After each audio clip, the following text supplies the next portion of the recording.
What's going on, friends? It's Anton Daniels, and I got to have a conversation with you guys about Teach Henley because you see how the sun is hitting me? This is no finesse, no makeup, no filters, no none of that. This is 100% Teach Henley. I use it in the morning as soon as I get up, right after I pray and brush my teeth, jump in the shower, and I'm hitting the streets because you never get a second chance to make a first impression. So even though they're giving you 40% off your first order, 20% off for life, even though you may get a free gift, forget all that, right? Because we would do this even if it was full price because it's worth that much. I'm in the streets, I'm kicking it with people, and I see Dusties everywhere. You don't want to be them. You want to separate yourself. And the way that you separate yourself is self-care. Ladies get it for the fellas. Fellas don't wait for the ladies to get it for you. I'm about to hit the streets right now, and I'm feeling confident. I'm feeling great. I mean, I already got confidence, but to have that extra boost of confidence, knowing that you've taken care of yourself and you set yourself apart from all of the rest of the sheep that's walking around making bad decisions on a daily basis. And it's reflected in their actions. It's reflected in the products that they use. It's reflected in the people that they follow. And so if you're trying to level up, if you're trying to make sure that you look good, they're going to send you the pack. They're going to give you all of the instructions on how you're supposed to use it. Then make sure you get your Teach Henley. Again, 40% off your first order, 20% off for life. Get your free gift. Make sure you tap in with your boy Anton Daniels because Unc is never going to lead you wrong. I would never have you use a product that I don't use myself. Again, they've been rocking with me for a long time. Make sure you get your Teach Henley. I love you. I appreciate you. I'm going to holler at you guys later.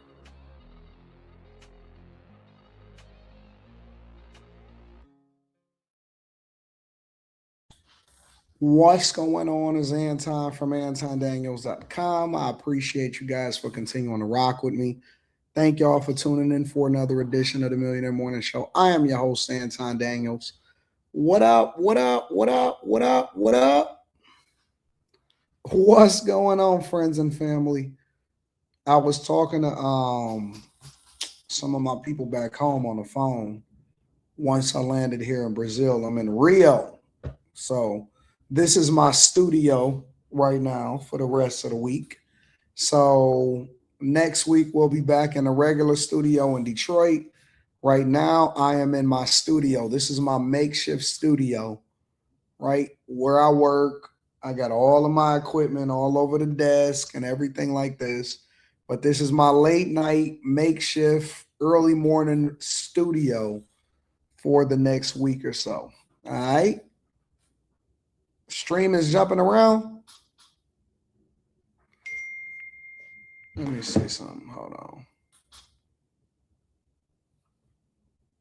It's freezing.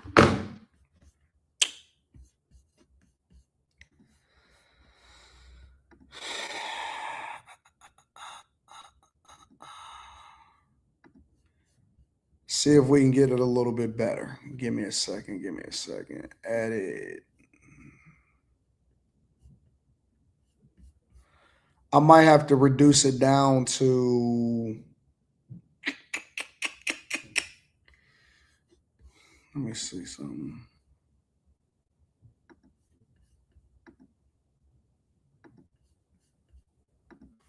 I might have to I was doing some uploading at the same time. So usually what happens, like I was saying, this is my new makeshift studio, so I'm still figuring it out. But usually what happens is I'm able to do all of my uploading and downloading and have multiple different things happening in the background, all while I'm having conversations with y'all and I'm streaming with no problem. Obviously, that's a little bit different because I'm on hotel Wi-Fi. And it doesn't mean that the Wi-Fi is not sufficient. We just got to make some adjustments. So let me know how the stream is coming out right now, and then we'll go ahead and get started with the show. Is the Wi-Fi good? Is everything good? Is it streaming fine? Let me know if y'all what the experience is. I know the audio is fine, but is the Wi-Fi fine? Like, is it choppy? Is it messing up? It's all good now?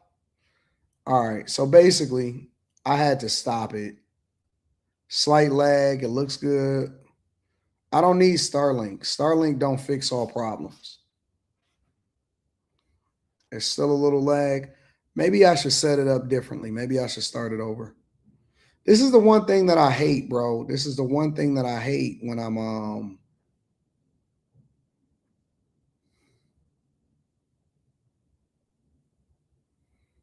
when I go outside of the country, bro. Let me see for myself. I don't like that, bro. I like for my stuff to be all the way right. I like for my stuff to be perfect before I start getting into the show and deep diving into it. So let me see with my own stuff to be perfect before I start getting into the show and deep diving into it. So let me see with my own stuff. Before I start getting into the show and deep diving into it. So let me see with my own stuff. Before I start getting into the show and deep diving into it. So let me see with my own stuff. Yeah, I don't like it.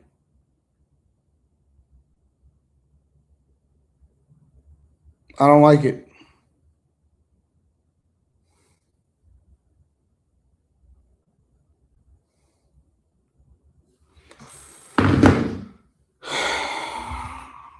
They said it's slightly choppy but doable. I want it perfect. It's not fine, K Cooper. It's not fine. I want it perfect, bro. But neither here nor there. It'll be fixed by tomorrow and we'll figure it out. What's up, friends?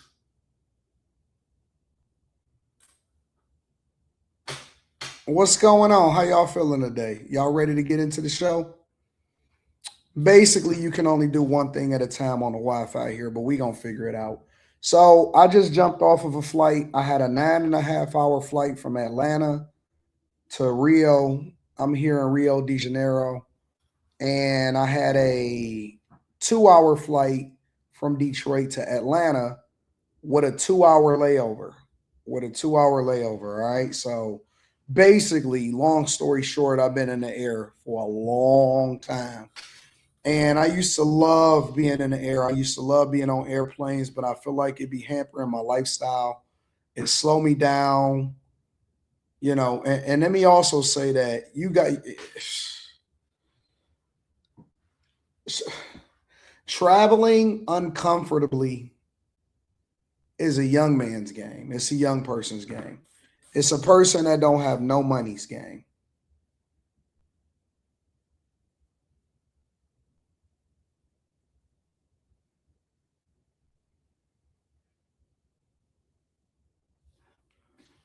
Do y'all hear what I'm saying? When you start to get money and you start to get older, man, I'm not about to be in the air for no 11, 12 hours without being comfortable, without being as comfortable as possible. That's why you got to start having Delta One. That's why you got to start having first class flights. Because, man, being in the air for 9.5 hours from Atlanta to Brazil and then 2 hours from Detroit to Atlanta and then hanging out in the airport and lounges. That's why you get all of the lounges. That's why you get all of the perks. That's why you get the first class. Because, man, it's a lot. It is. It's a whole lot. Real talk. That's a young man's game. A young man's game is being uncomfortable. An OG's game is being as comfortable as possible. Because if I gotta go somewhere, I'm gonna go there, and I'd rather spend as much money as possible to be as comfortable as possible. You know what I'm saying? I can travel. I don't mind traveling, but I gotta have great accommodations. That's why I like going to Vegas. Cause see, when I go to Vegas, I know my hotel room is gonna be sick. I know that my workspace is gonna be sick. I know the Wi-Fi is gonna be ideal. I know my plane ride is gonna be perfect. I know the type of plane I'm gonna be on. I know all of the things that they're gonna treat me like a king. Traveling don't have to be bad if you're willing to spend the money to do so, bro. Somebody said I'm going full gray now. I don't like it. I'm gonna keep it 100 with your journey under the sun. I don't like it. For whatever reason, the ladies love it. I've been getting all kind of compliments. Oh man, I like it. How you doing it? Whatever, blah blah blah. Personally, I'm not happy with it. It's much easier to deal with because you don't have to deal with the maintenance as much with it.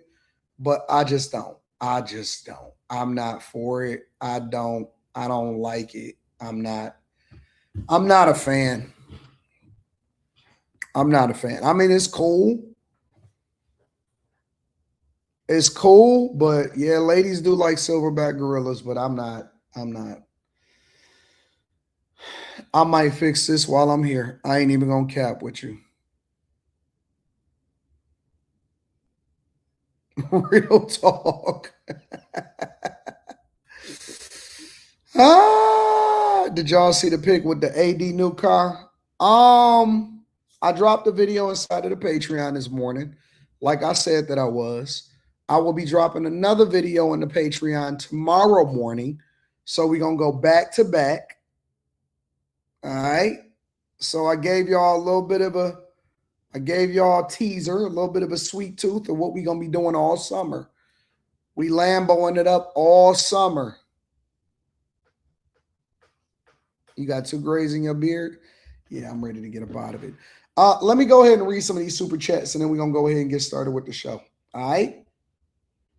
And I'm going to also tell you, it's almost like you need a day of recovery after you get off the plane because you don't even sleep that well.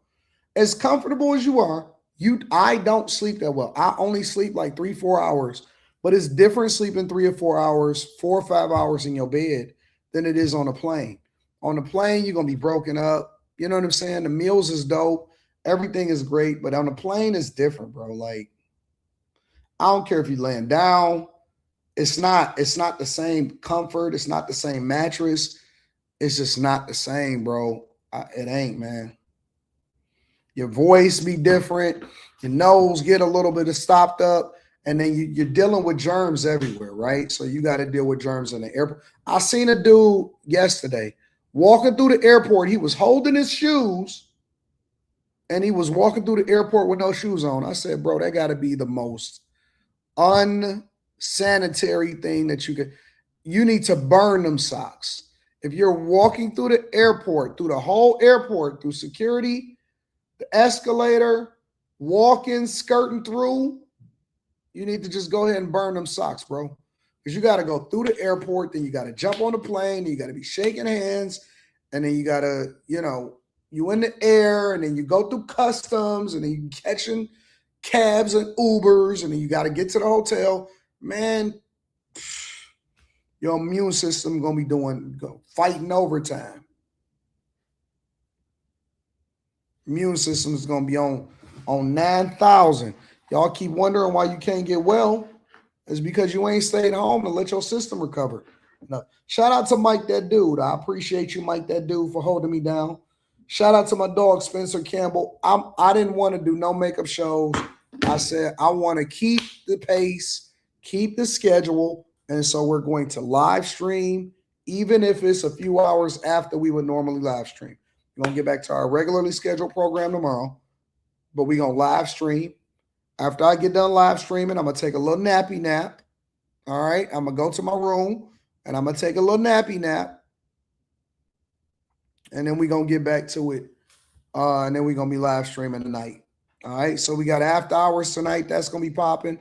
Let me read some of y'all super chats, seeing what's happening. Shout out to Brandon Beecham, yo. Shout out to Brandon Beecham. I got to give you all the credit in the world. You did it. I might have told you what to do. I might have forced you. But you the one that actually did it. You worked, you did it, you made the investment. Said, AD, I officially paid off my student loans. Now, we need to celebrate stuff like that. You have no idea the level of possibility that you just opened up for yourself. Your credit score is going to boost up. You don't have to allocate that money to debt anymore. You can free that money up to make investments, and now you can run up a bag. He said, like we've discussed, it hurt to see the money leave, but it feels like a light, like a boulder off my shoulder. People, do you know that people are so used to being in debt that they have no idea what it feels like to actually not be in debt? Some people have been in debt almost their whole adult lives. They have no clue what it feels like to have a free check practically. They have no clue. I'm so used to not having debt that I don't know what it would feel like to make a payment. Not being in debt is my norm. I have not been in debt for so long that that's my norm. I got a meeting when I get back to Detroit with the bank, because the bank, I keep going in there, and every time I go into Chase, they say, we want to sit down with you. We want to sit down with you. We want to sit down with you. We want you to move your portfolio over from Fidelity over here to Chase. And I'm telling you, I get nervous just even thinking about the possibility of having any lines of credit whatsoever. I'm so used to doing everything myself. I'm going to keep it 100 with y'all. Buying this car, buying this Lamborghini was pressure for me. It's like a weight off of my shoulder now that I bought it, because I got 2 homes that I'm building at the same time. I got another house that I'm redoing, right? Remodeling completely from top to bottom. And I didn't want to pull no money out of my portfolio because I want all my money to still be working for me. And so I'm so dedicated to not being in debt, while at the same time keeping all of my assets working for me 100% of the time and not pulling note, because I don't want to remove no money that's making money from me. So basically, you just have to stack it up, set that money aside while still funding everything out of pocket that you building homes for, and you essentially stay debt free. So getting the car is like a burden off my shoulders, because it's like I needed to get this off my checklist, but I didn't want to spend I didn't want to go into debt doing it. You know what I'm saying?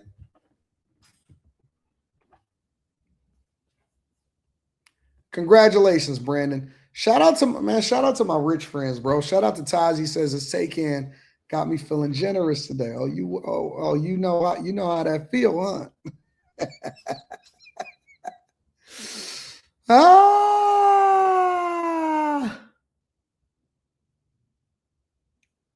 I'm sorry. Listen. If YouTube or my connection is not ideal, give me a day. We had to figure it out today. I don't want to restart the chat, or I don't want to restart the live. Shout out to Tazzy out here making it rain on me like I'm a stripper. Like it's a bunch of Brazilian women. Hey, Tazzy, can I tell you something, bro?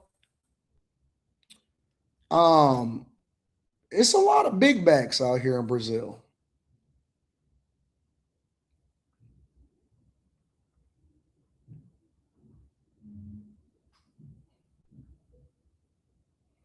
They don't want me to say that part.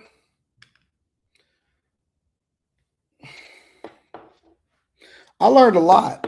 I got a new Patreon video that's going to drop for y'all tomorrow. So I'm going to tell y'all everything that I've learned. I've been learning about the favelas. I learned about the 3 different main gangs that's controlling everything that's in the favelas. I learned about where not to go and where to go in less than 24 hours of being here. It's a lot of big backs here.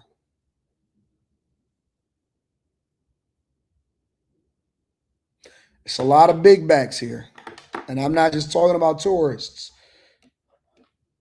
These women in Brazil are big, man. This is what it is. All right. AD, did you see the ads I created for you? No, I did not. But I did see an email where somebody said that they had created something for me, so I have to check it out. All right. Shout out to Dwight Bell. Chris Cunningham says, did you forget the Starlink? Nah. I just need to reconfigure some stuff. I'll set it up. It'll be fine by tomorrow. Jay, keeping it real, says, good afternoon, Anton and the Bag Chasers. Appreciate you always finding the time to bless us with these live streams. And make sure y'all tap into the Patreon and watch the video I just dropped inside of the Patreon. Long Way ENT, shout out to you. Shout out to Long Way ENT, says the white trim looks really good on the Lambo. It's crazy, ain't it? So you don't have credit or credit card, says Anthony Weston. Yeah, I do, because I'm not going to be able to check into a hotel unless you got a credit card. You really can't do some of the things that I do internationally without a credit card. So yes, I got a credit card, but I don't have no debt. I'll give you another thing. This whole trip is completely paid for by points. The tickets, the hotel room, this whole trip is paid for with points. So, me having cards is different than somebody else having cards, because I've never carried a balance. I've never paid interest. I've never had any debt. So I'm usually taking the money that I was spending cash and I put it in the account. I literally pay it the next day after I make a transaction, whether we buy some doors, whether we got a wood order, whether we're using anything from a business perspective, and then I'll leverage the points to be able to go and travel and do whatever it is that I do. So I'm not spending no money on this trip.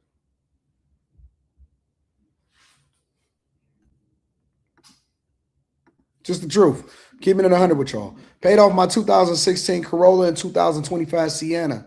Got me feeling like I made it. You did make it. Now what you gonna do with it? Now what you gonna do with it now that you're free? Hey, I seen Cameron. Hold on, let me move over for a second.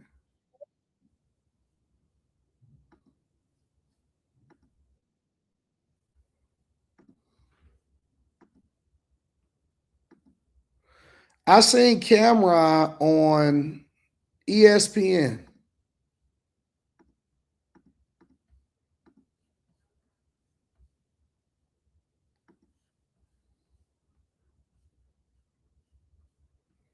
I said, what is going on? Hold on, let me see if I can share that.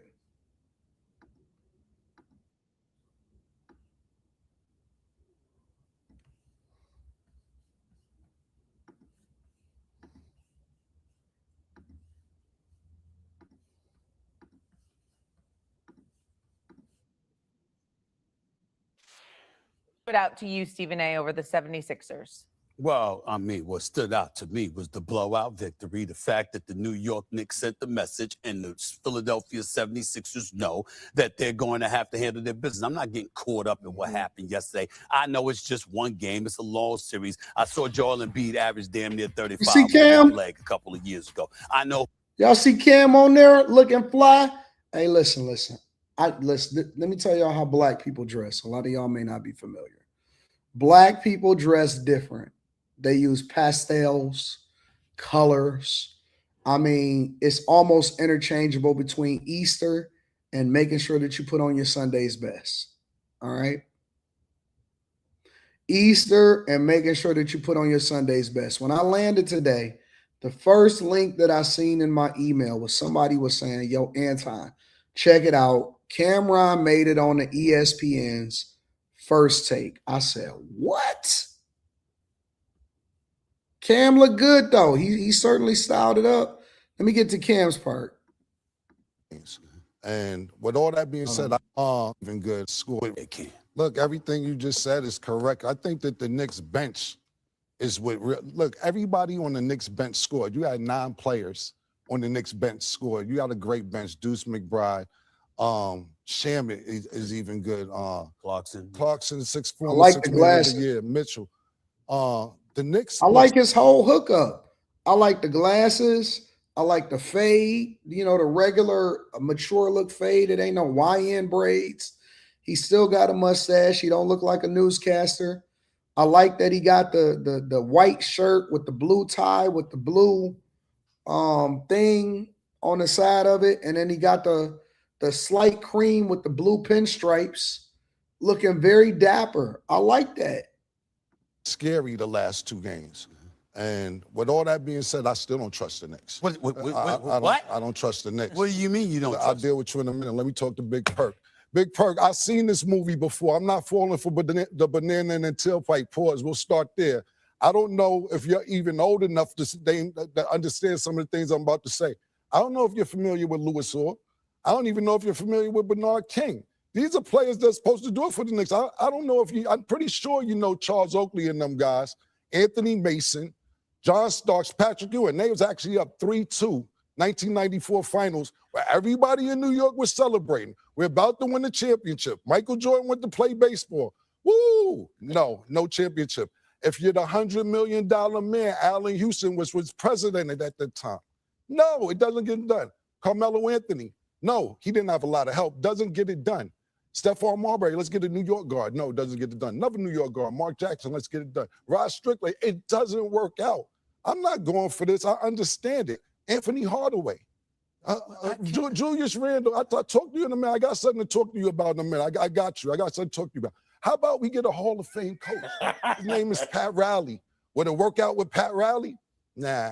Matter of fact, let's get Phil Jackson. Let's get him to be the GM. You know, even though he's in Wyoming doing whatever he was doing in Wyoming, wasn't really there most of the time. Let's get him. It doesn't work out. I'm not falling for this. I'm not going for it. And then you know what happens last year, Perk? Last year, the Knicks get to the Eastern Conference Finals. You know what they start doing? Naming streets after players. Carl Anthony Town Square, Jalen Brunson Avenue, Mitchell Robinson Bridge. What are we doing? It's the Eastern Conference Finals. It's the Perkins. No. When y'all got the Eastern Conference Finals, y'all started naming streets after people. I'll deal with you in a minute. I'm not dealing with you. I'm talking. No, that's something Perk say to you. I got to talk to Perk. I'm gonna wrap it up real quick with this, Perk. Last thing I'll say is this: I'm not going for it. And you, what I gotta say to you is this: it was just a week ago. You was ready to fire everybody. Mike Brown. You said you called out Worldwide West. I think you said you wanted everybody on the Knicks going. And then not just that, I'll leave this last before I get Big Perk. I remember about 2-3 years ago, you said you're not going to get emotionally involved anymore. You said you're not going to do it. I lied. No, you said your blood pressure wasn't going to go up. You said you was not going to do this anymore. And I'm saving this for Dan Orlovsky and Swagoo. He said that the New York Knicks was a worse organization than the Dallas Cowboys on this show. I remember him saying that. I did say that. They were at the time. Yeah, well, they were at the time. So it was before Leon Rose got there, though. That wasn't after. Well, you said it. I did. They didn't win since then, Stephen A. You mostly evolved the game. Hold on. Let me just say this, bro. Let me say this. I'm very, very proud of Cam. I'm very, very proud of Cam because when I clicked on the link today, after I landed and I was inside of the transportation and we was on our way to the hotel and I had my AirPods in and I was listening and I said, wait a minute, Cam sound like he's a natural. And it's not that he's a natural. He's not a natural. There's a lesson. There's two things that I want you to take from this conversation. What we talking about is Cam showing up on First Take. The first thing that I want to say is this is not something that he just stepped into.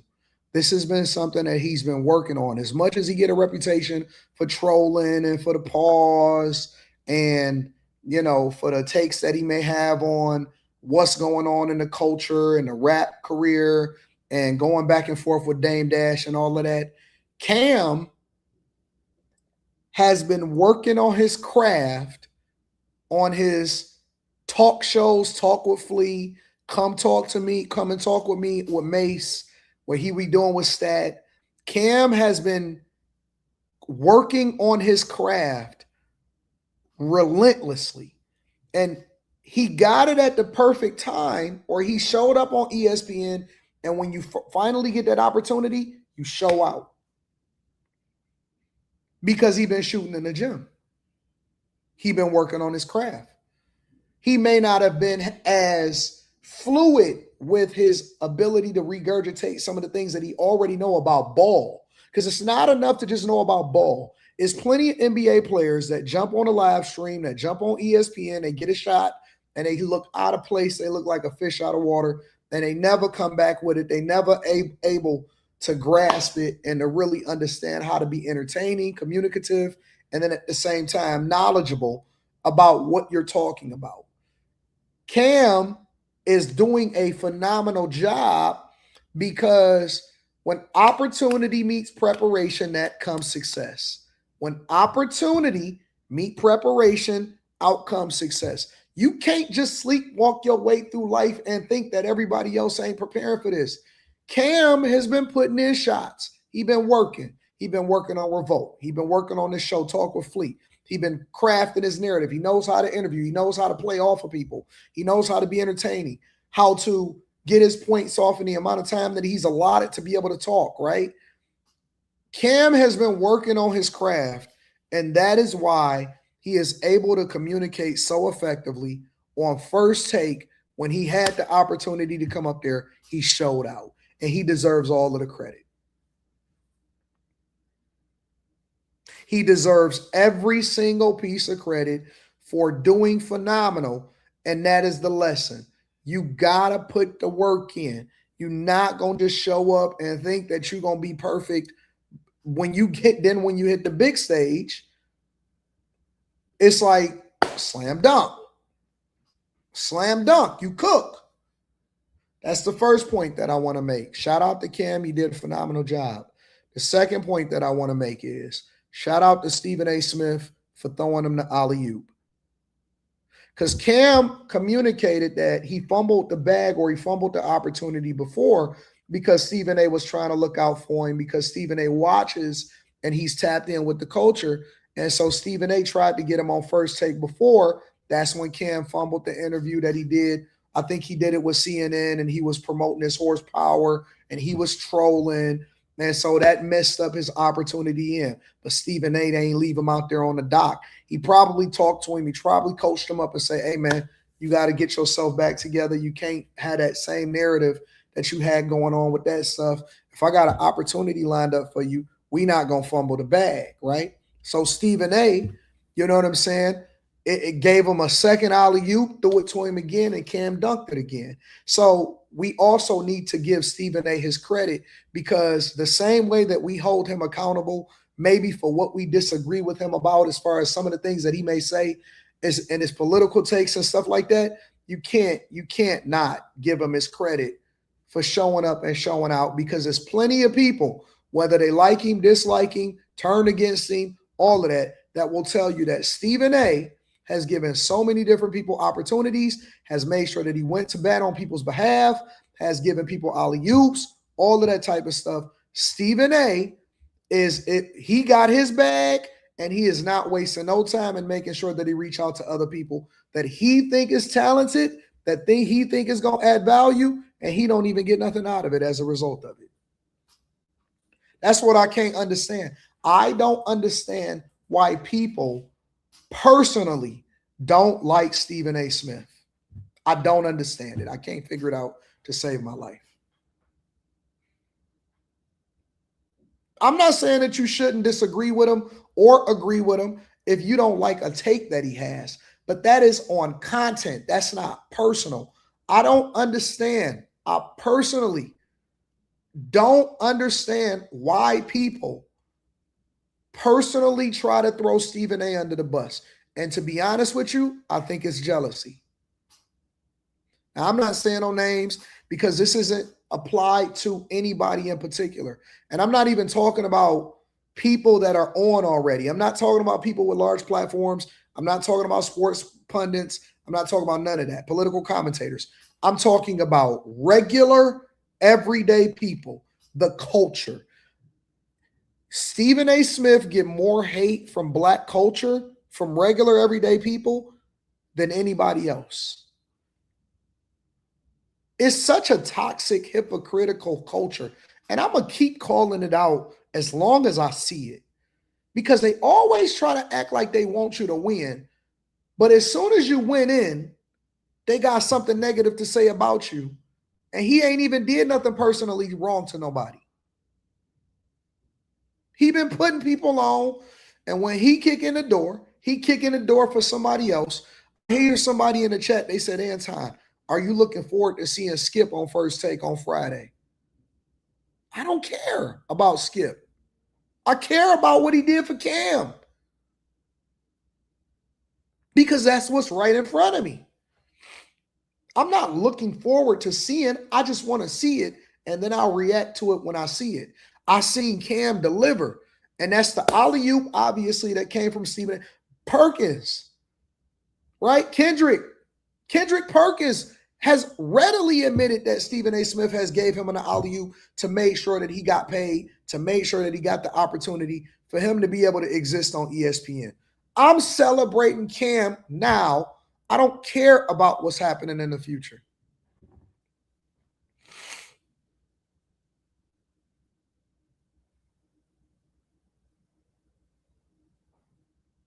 They say Stephen A. will wait. Listen, this is what y'all don't understand. Stephen A. don't have to do nothing for nobody. He don't have to do nothing for nobody. He did what he had to do. He worked his butt off. He got his 100 M's. He got his own platform. That's well over 1 million subscribers. He's doing well in life. His people apparently is taken care of. He don't complain about nothing. He don't have to do nothing for nobody. He don't have to do nothing. Keeping it 100 with you. He don't have to do, nobody have to do nothing for nobody. Everything that he's doing is extra, but it largely goes unappreciated. And so I think that when people do nice things for other people, they're not looking for accolades. All they doing is doing a nice thing for somebody else. This tells you,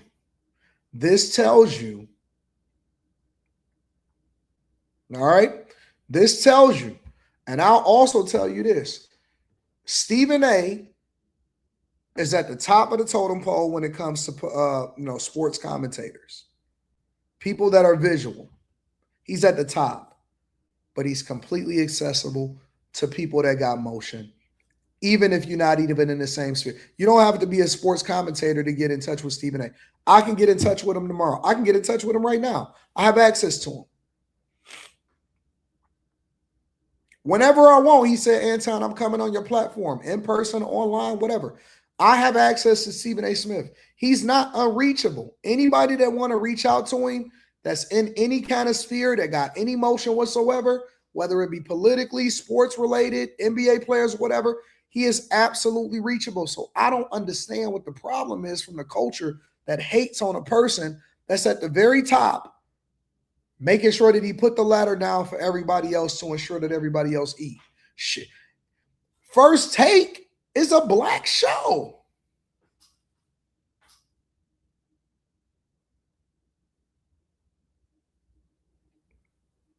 I don't know if y'all noticed, but First Take is a black show, bro. ESPN is practically a black network outside of Pat McAfee. ESPN is BET. And it's largely because of Stephen A. Smith. Now, I don't mean that I'm not going to hold him accountable for some of his political takes if I disagree with him. But let's be very clear. He has been playing his role in this position way more than anybody could have ever expected from him. Keeping it 100 with you, bro. That's why I don't worry about what everybody else say. I got my own opinion. Bro. Crazy. Absolutely insane. Make sure you hit a like for the algorithm, subscribe to the channel, and turn on your notifications. Let me read some of these super chats. We're going to get there. I'm going to go back to Stephen A. Smith in a second. Independence Coach says, AD, I live in Brazil for a year now with my partner and 3 kids. We between Sao Paulo and Salvador. Would love to link up if possible and show you the hidden gems. Oh, I'm scared. I don't want to know no hidden gems. I like the unhidden gems.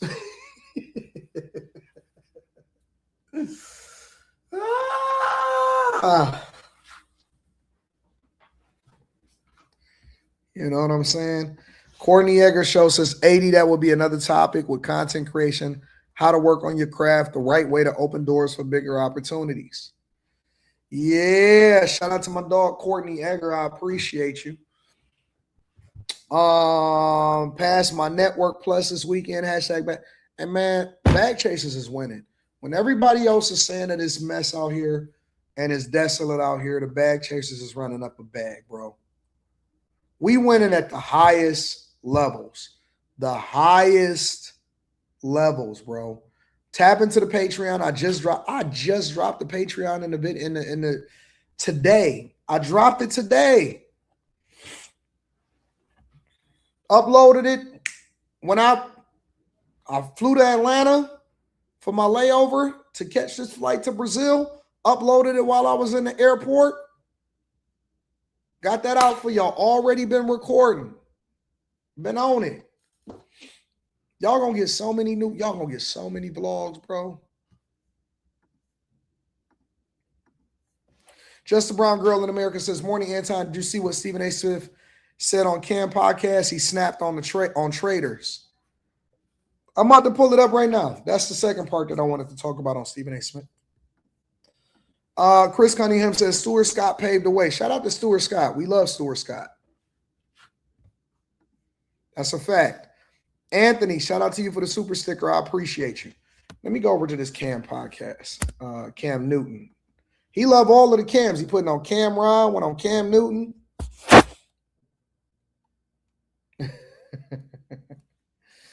Let me see. Cam Newton.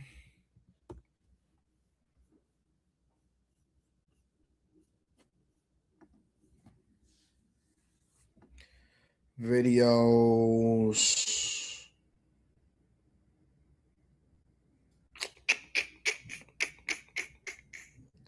Should I go about the betrayal or do I want to talk about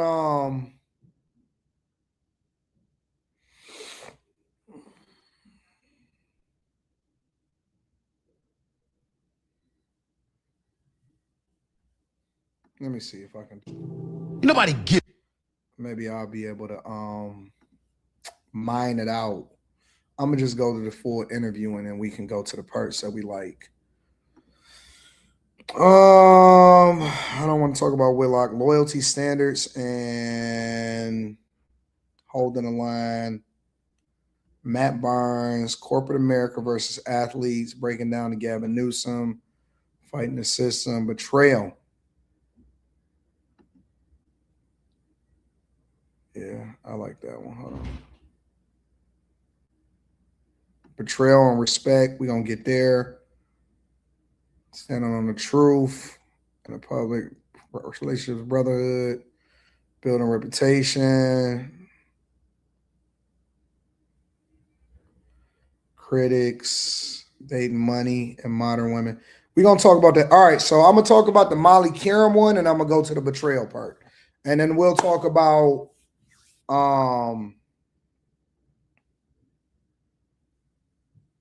the dating aspect of it tonight on After Hours, all right? Y'all, really? See, people think that this last year has been hard for me, and it has been. It's been one of the hardest years of my life, but it's not for the reasons people think. It's the betrayal. Mm-hmm. That is one thing I don't get over very easy. It doesn't matter to me. Like I told you before, you called me, we talked with. Good. Even before then, I wasn't mad because I never felt betrayed. I just felt that y'all could have done a better job of asking them questions about me. That's it. But I never felt betrayed. But when I feel betrayed, bro. Who did it? I said what? Who did it? No, I'm just saying. But I'm saying, like, bro, it could be women. It could be some of my boys. I've had people literally say, black people don't fuck with you. You betrayed your race. We don't want to fuck with you. Cam, those people can never come back in my life.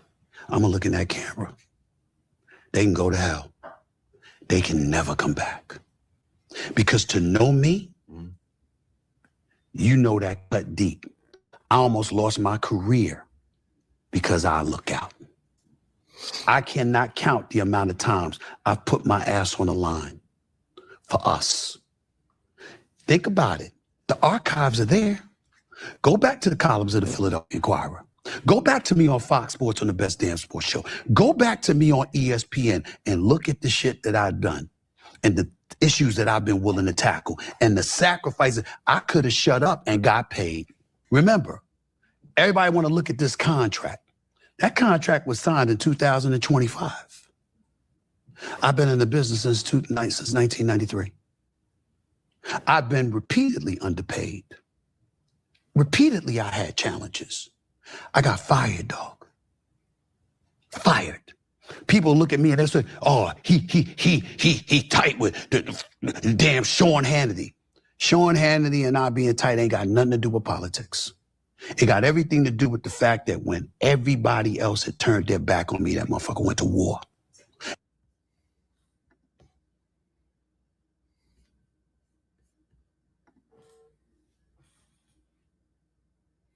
And then they want you to hate white people. And then they want you to hate white people.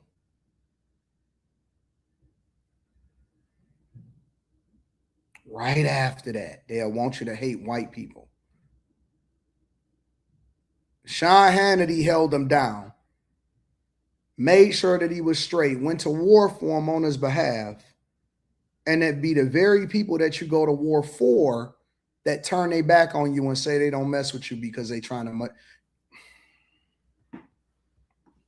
And like, no, that's my man. He ain't that person. What you talk about? Talk about the industry. You understand? Now, you got a lot of people that I said up there, and Stephen A. Black people. Yeah. Stephen A. Damn, that's fucked up. What happened to you? Oh, that's bad. They got their own platforms, and when it's time for them to speak up, it's crickets. But see, cats get brave now that it's popular, but I was doing it when it wasn't popular. And it's like the whole Colin Kaepernick thing. People was giving me hits for that. Let's go back to that for a second, because I'm just using this as nuggets of examples to highlight that. So you're Colin Kaepernick. I'm not going to bring up the fact that you started making noise after you were a reserve. It was never when you were a starter. I'll ignore that fact. What I'll do instead is say, hey, you're reserve, playing behind Blaine Gabbert. You remember him. Came in together. Okay, yeah. Okay, remember that? And you decide that you want to take a knee. Who the hell is going to refute or argue with that? You taking a knee on behalf of us? Police brutality going on in the streets of America? Thank you. But there's a caveat with all of that. This is National Football League. All of them owners ain't none of them black. It's a multi-billion-dollar conglomerate. And they gonna make sure you know they ain't comfortable with that. So now we got to have a decision.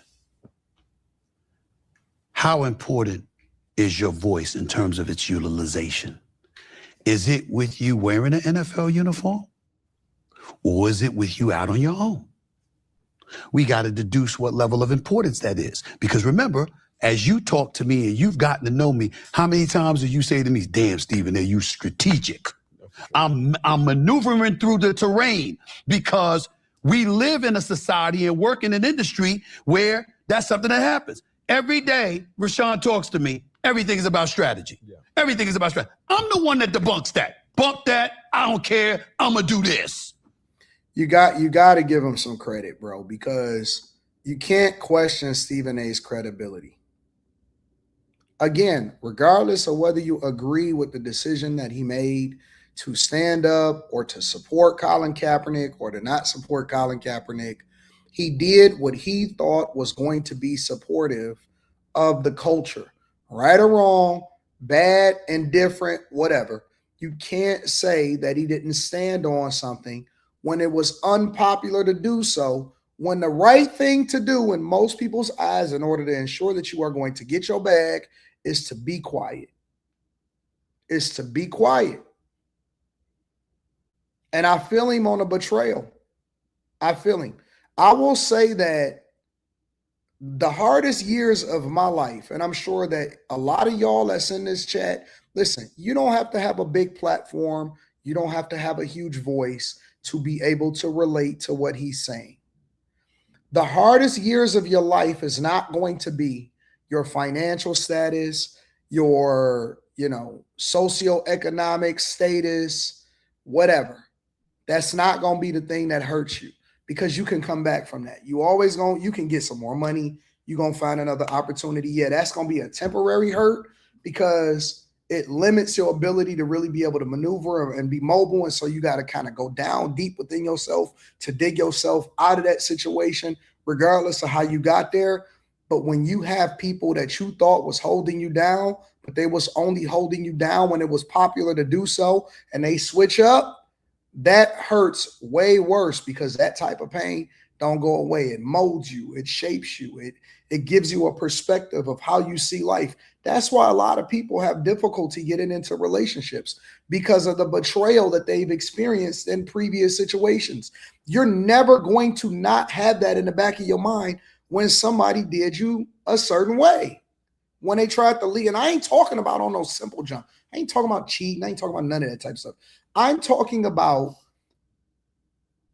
defending somebody. I'm talking about abandoning you. I'm talking about aligning with your enemies. I'm talking about jumping ship when you needed them the most, or when things started to get a little dicey and they was like, you know what? I'm just going to do what's best for me. Respect.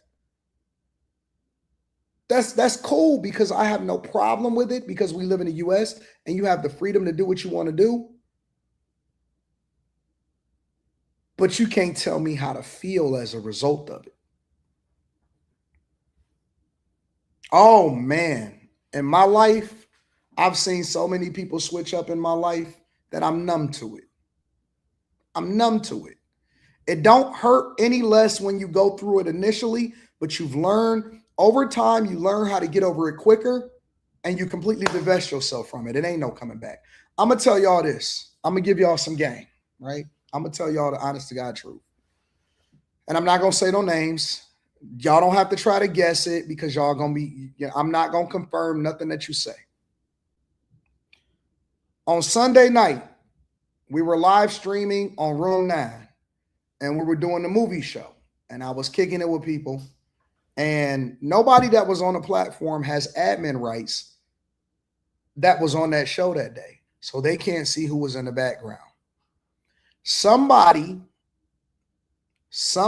from the past that y'all have seen on platforms with me and stuff before jumped into the back to try to come up on Room 9. It's the honest to God truth. Jumped up in the background to try to come up on Room 9. Normally, up until probably late last year, normally I will bring them up, have the conversation, fix whatever the situation is, have the conversation, and forgive and move on. I will tell you, I looked up in the back and I left them there, and I just kept streaming, and I never want to talk to them. I never want to kick it. I never want to have a conversation.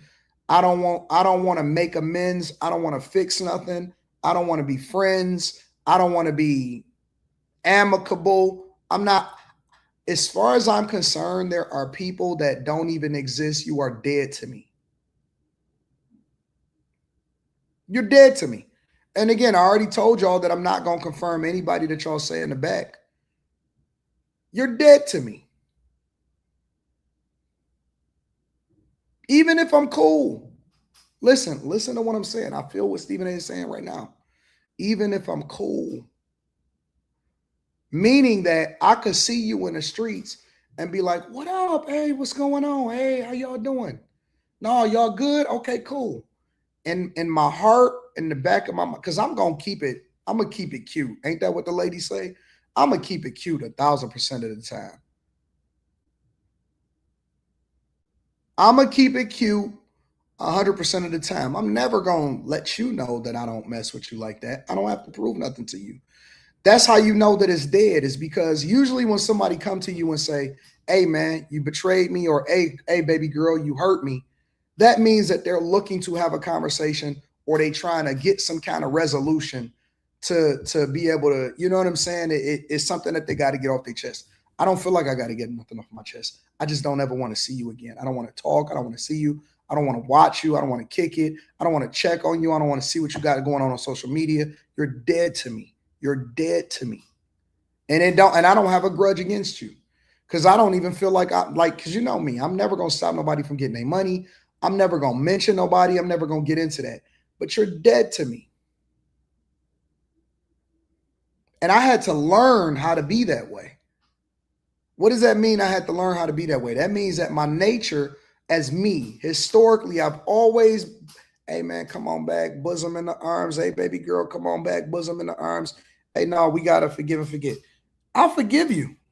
I just don't ever want to see you again. I don't have nothing against you. I don't want to hurt you. I don't want to do you dirty. I don't want nothing to happen to you. God bless you. I don't care if you wind up becoming the president of the United States of America. I just don't care no more. You're gone out of my life. I'm at the age now, and this is why I resonate so much with what Stephen A is saying right now. I'm at the age in my life at 44 years old. You see all of this gray in here? I've seen too much. I've done a lot of trial and error in the first 40 years, in the first half of my life. The second half is no shorts, no losses, no L's, no takebacks, no nothing. If it's over, it's over. If it's up, it's up. It's too little time to be sitting here wasting on people that I don't trust.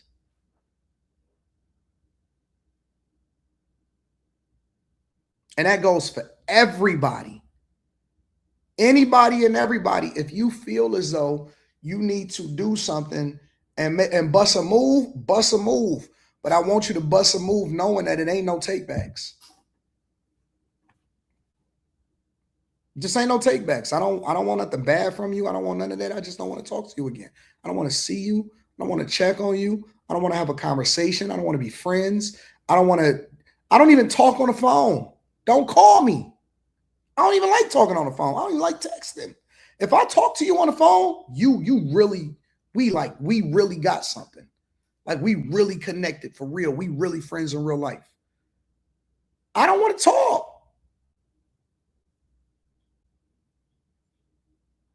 It's too small of a time. So I'm feeling when Stephen A. Smith says, no, listen, it was the most difficult year for me, not because he got 100 M's, but because, it's a lot of people that switched up on him and betrayed him. It's a lot of people that switched up. And I'm loyal to a fault. I'm pretty sure that he's loyal to a fault because I see some people saying some stuff about him that they got his phone number and they not even calling him. They just saying crazy stuff online and he still be giving grace. Loyal to a fault. Loyal to a fault. I will put everybody before I put myself. I will make sure that everybody else is paid before I pay myself. I will make sure that I take all the L's, all the darts, go to bat for people, pay for their medical bills, come through with them. Say, you need me, I'm there for you, whatever. No matter what happened, the minute that you turn on me, it's up. It's over. And rather than put energy back into going back and forth with people, I'd rather just cut it off and keep it moving. It's nothing for us to talk about no more. Let's just keep it moving. You, I'm me. I'm pretty sure that neither one of us is going to trip about the fact that we're never going to see each other again. You knew me before you got here. Or you didn't know me before you got here. I didn't know you. Your life was fine without me. I'm pretty sure it'll be fine without me going forward. Real talk.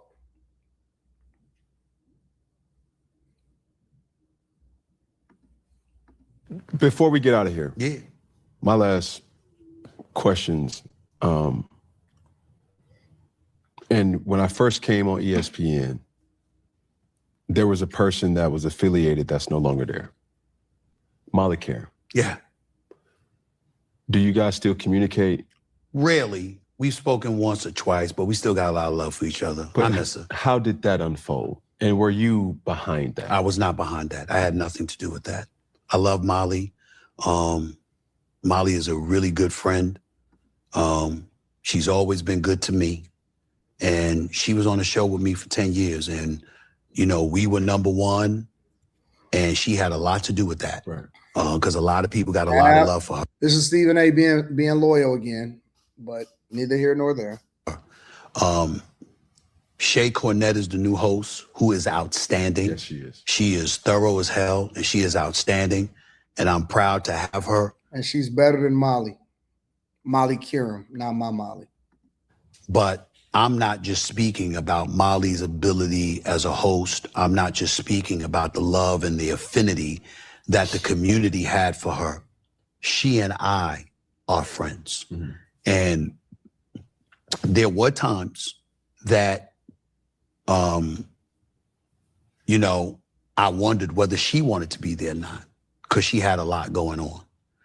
And it just got to a point where, she was just at odds in terms of what she wanted to do compared to what they wanted to do. They as in ESPN? The bosses. I'm not at liberty to get into details. I can't do that. I'm not going to do that. But I will tell you that they have a right to make those decisions. But I will tell you that I miss her. that I got a lot of love for her, that she's very, very near and dear to me on a personal level. Because especially over the last few years, she's confided in me a lot, trusted me with a lot of things, and our friendship only grew. And I miss her. I miss her a lot. Yeah. And that's no shade at Shay, because I'm not even talking about work, because Shay is legit. Shay's the real deal. Yeah. But I'm getting to know Shay because I didn't know Shay. But I've known Molly now for over 11 years. And I'm glad that she's doing her thing with Zuffer Boxing. There's a lot more that she can do. Who?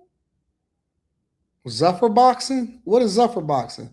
Somebody in the chat, give me some insight on what that is. I want to know what that is. She's been very, very public about her battles with endometriosis. And I hope that she's really, really healthy and all of that stuff. And we don't speak often because I'm a busy dude and I don't just pick up the phone and call people all the time and stuff like that. But she knows if she ever needs me for anything, I will be there because we're friends. All right, so I want y'all to understand something too, because I see somebody in the chat trying to make it out to be more. Dana White's boxing league. All right, cool. That's what's up. That's what's up. I see somebody in the chat trying to make it out to be more than what it is. Y'all got to stop. Just because people have an affinity for somebody, you can't work with somebody for more than a decade, for years, and not grow to know who they are. There is nobody that doesn't know everything almost about everybody on after hours. At this point, we are family.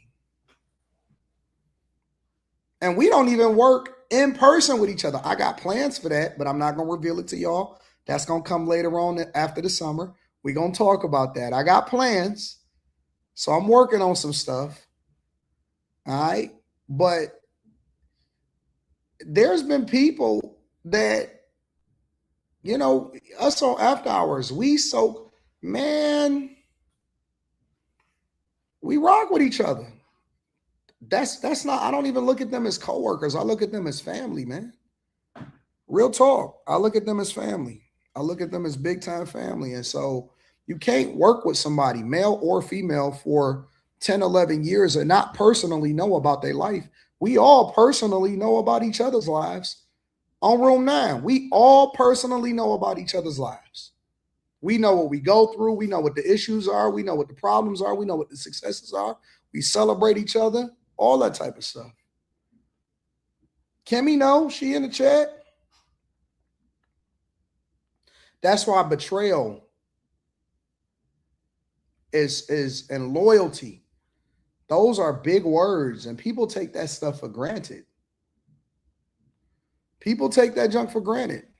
Shout out to Stephen A. Smith, man. Stephen A. Smith, let me say something. When I went on Stephen A.'s show, I will tell you that. Shout out to Nia. I appreciate you, Nia Woodward. When I went on Stephen A.'s show, I made sure that I told him before we even got started and afterwards at the end.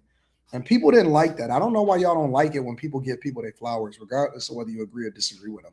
I gave him his flowers. And I said, listen, you did it the hard way.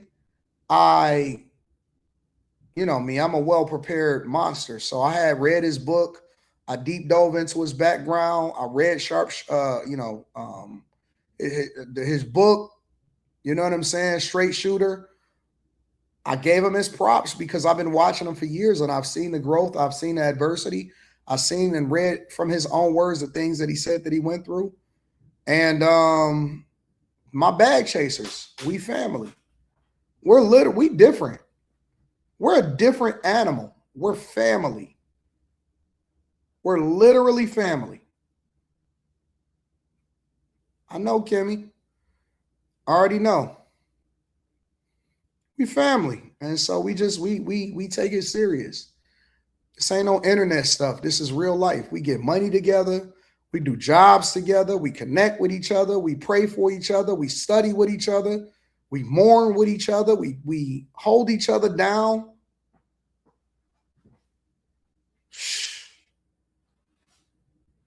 It's different. It's different.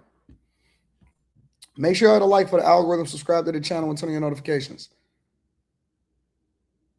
That's true.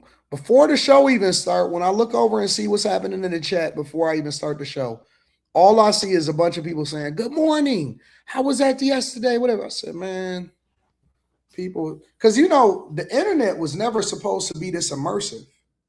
We wasn't supposed to link up in person on the internet. We was just all supposed to remain anonymous. Do y'all realize that we actually know each other in real life? Y'all know how crazy that is? To know that people that you've met online are people that you consider family because you really connected in real life. Me and Slimmy are literally like real life family, like real life brothers. Like before he ever came on the platform, me and Slimmy were like this in real life. All through the pandemic, all through that. Like me and Slimmy are like top, like we are real. And we could almost be blood, bro. We could literally be blood brothers. It's insane.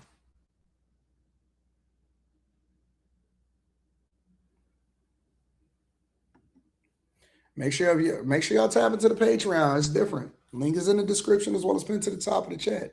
Shout out to Just a Brown Girl in America. Says also I seen Mimi and Carmen went to somebody's show and something ish up.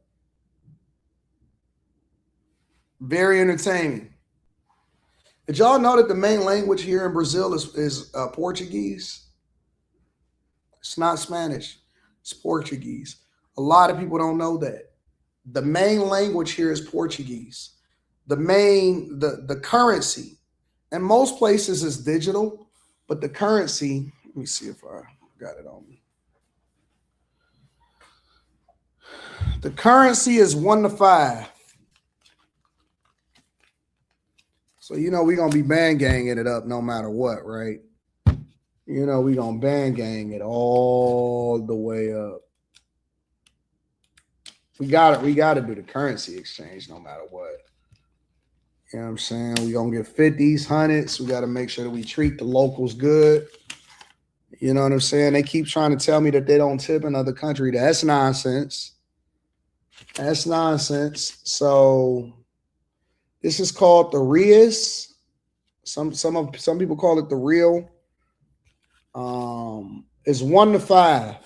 So basically for every dollar, it's 5 Rias or reals or something like that, right?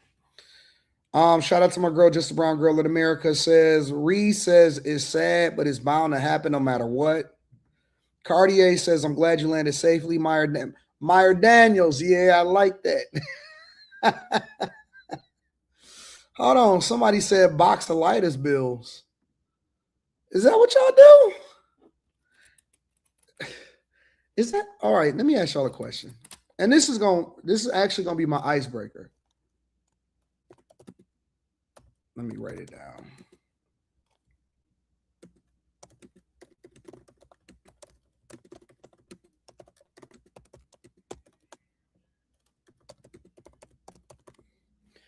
Is everything that y'all think about always go back to box? How often do y'all think that people think about sex?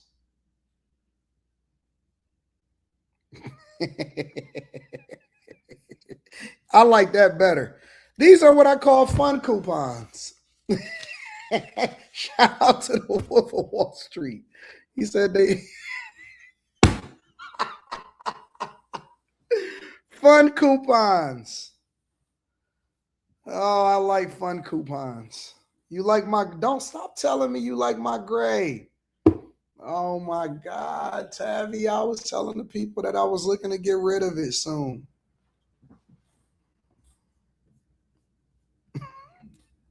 Tripp said all day dreaming about sex. Really? Really? Come on, y'all. It can't be that bad. Ty Dog Landscape. It can't be that bad. Y'all can't be that obsessed with the box, man. I'm just not going to believe that y'all that obsessed.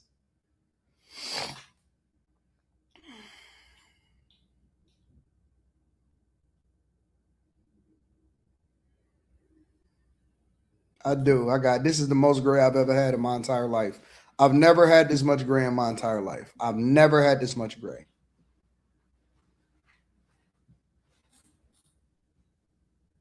Somebody said, I want a wife with coxylitis.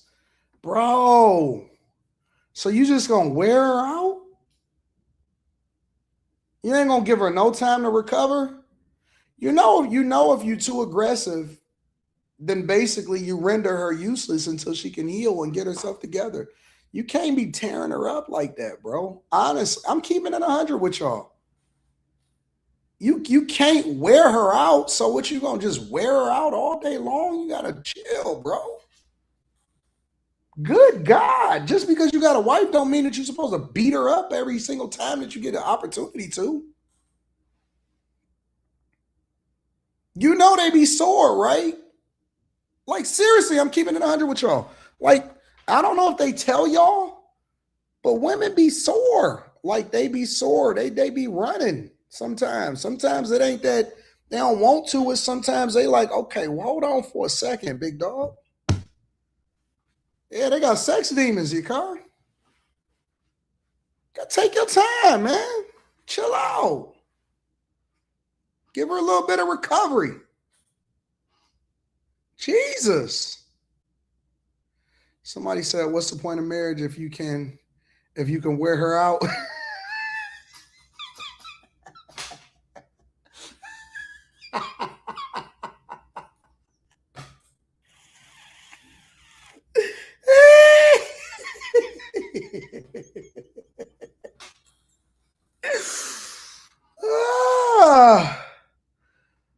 That's why you got your bench players.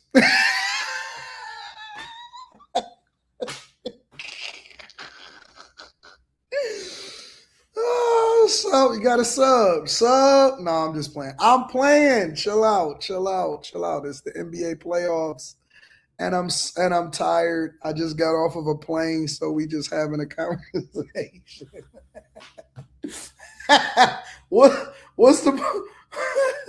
What's the point of having a team if you ain't got a 6-man of the year candidate? No, I'm just kidding. Don't take that personal. I'm just messing around. It's a joke. Y'all got to learn how to take a joke. Oh man, I am. See, that's why I don't like to joke with y'all. That's why I can't joke.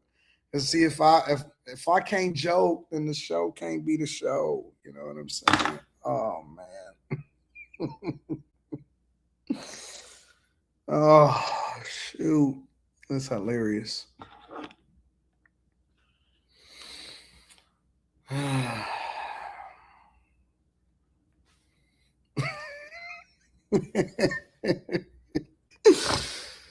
Oh man, we got the Pistons and the Cavs tonight, right? I know Slimmy gonna be on 10. Yeah, we got a hell of a show lined up for y'all tonight, man. We got a heck of a show on After Hours. All right. You know me, Nia. I'm going to be me. I'm going to talk that talk. I want to get into this conversation right here real quick. Hold on. Oh, yeah.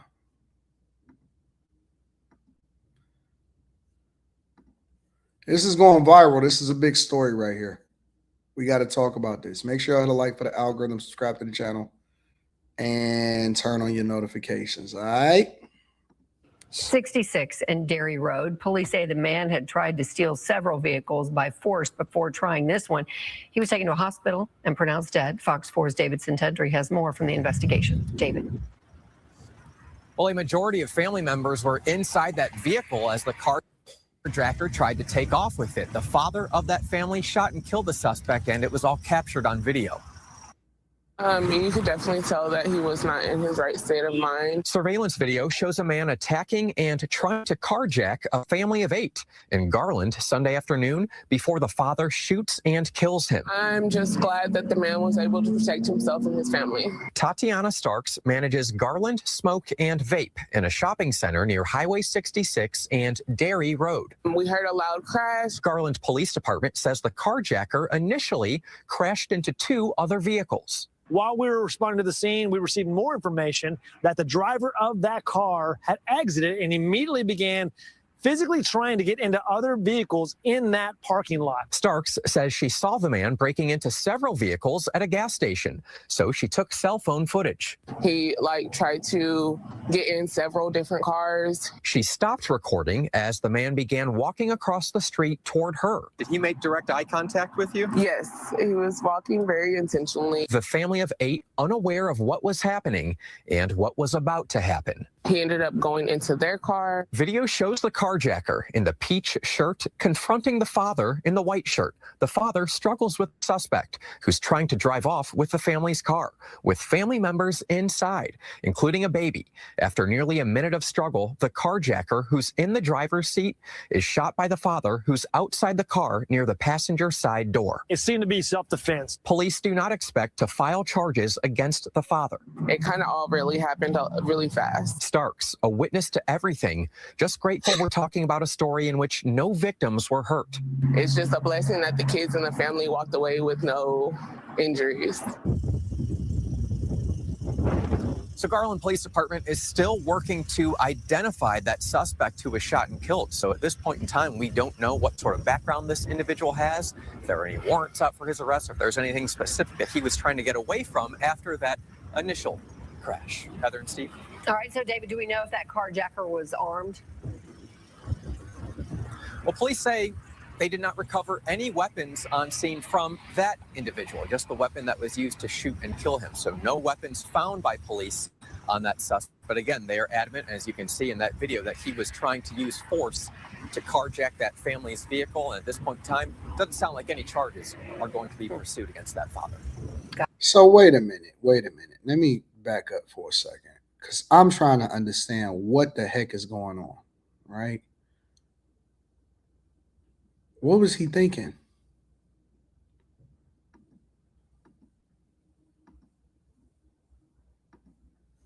Several vehicles by force before trying this one. He was taken to a hospital and pronounced dead. Fox 4's David Sintendry has more from the investigations by force before trying. What's wrong with him? So first of all, so you tried to get into a car with other people in it, with kids in it and everything like that. You walked up and you thought that you was just going to bogart your way into somebody else's car, drive off with it, with the kids, with the women.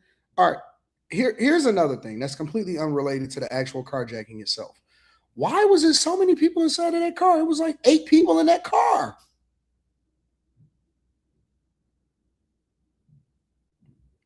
How many people was in that car? Irrelevant. So you thought that you was just going to walk up and take somebody else's car. And here's the other part of it. Yeah, he walked up like he was a Terminator, like he was a T-1000 and he couldn't take no damage. The dude had the gun out. Like it was almost like the dude was kind of warning him like, hey man, what you doing? You're not about to take my car. He was struggling with him. All of that stuff. The dude looked like he had a pistol out. He had the gun out on him. You could see the pistol. This one. He got the gun. He was taken to a hospital and pronounced dead. Fox 4's David Sintendry has more from the investigation. David. 66 and Dairy Road. Police say the man had tried. He pointed the gun at him. That guy had to have a death wish. 1,000%. He didn't want to live. He didn't want to live. He was trying to get killed. I think that those type of people are actually trying to die. He was trying to die. I don't know what it is. I don't know what his goal was. I don't know if he just got broken up with, because he ain't had no pistol. He ain't had no weapon. He ain't had no crowbar. He didn't even have a knife. He was trying to die. Because anytime you get into somebody else's car that got somebody else's kid in it, you're trying to die. No, Janice, I'm not going for the mentally ill one. I'm not going for it, Janice. Nope. I'm done with the mentally ill. I seen a mentally ill person serve me this morning for breakfast, and she did just fine. She couldn't even fully get her words out. I'm being 100% with you. I'm not joking. I'm not doing none of that. Let me not even say mentally ill. I seen a person that was slower than a normal person here in Brazil. See, me being in this country, I've already had a reality check. I've already had a reality check. What I realized is as I was scrolling through and looking at all of the favelas and I seen all of the people, and you know what he told me? My driver, he said, no police. No police in the favelas. And I said, what you mean, no police in the favela? Because that's where the majority of it is. Like, it's a huge gap between haves and have-nots here, okay? Most people live in a favela. A favela is nothing more than a makeshift project that's not funded by the government, that's built by the people. It's the projects. It's the projects. And they all over. As you're driving down the freeway, all let's see is the favela. Favela over there. Favela over there. Favela over there. It's the slums. It's the slums. And he told me, he said, listen, he said, no police. Police don't come unless it's something major. Unless it's something major, and it has to be major. The police don't be up in the favelas. They don't go and patrol the neighborhoods like they do in the United States of America. He said that it's three main gangs here. Now, let me tell you how I knew, because I had my Google Translate on. All right. I did. I had Google Translate on. Not Google Translate. Let me revise that. I had my AirPods in. It wasn't Google. I had my AirPods in, and I had the Translate app on. Okay. I had my AirPods in, and I had the Translate app on. And so he didn't know that I could make out everything that he was talking about, even when he was on the phone. When he was on the phone, the Translate, this is the first time I ever even actually used it. It worked beautifully. The Translate was telling me what he was saying on the phone, and all I did was put it in Portuguese, that my language was English, that its language was Portuguese, and it was translating it through my phone, and I had my AirPods in, and it was translating everything that was being said. It was so cool that Rita and Les was like, how are you able to communicate so effectively with this guy? And I said, I got the Translate on.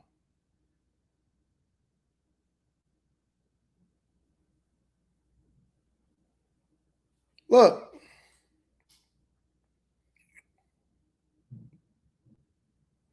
I have the translation on in my AirPod Pros. I know everything he's saying. And then Les says, man, I was about to say, let me get my glasses. And Rita says, how do you do that? I had the Translate app on, and I was just rolling. Technology is a beautiful thing. I'm not learning y'all languages. I'm not about to sit here and try to figure out. I don't want to know what y'all got going on. I don't care. I speak American. And now we have the level of technology to be able to go through, and I could communicate just as effectively. I know everything that you said very clearly.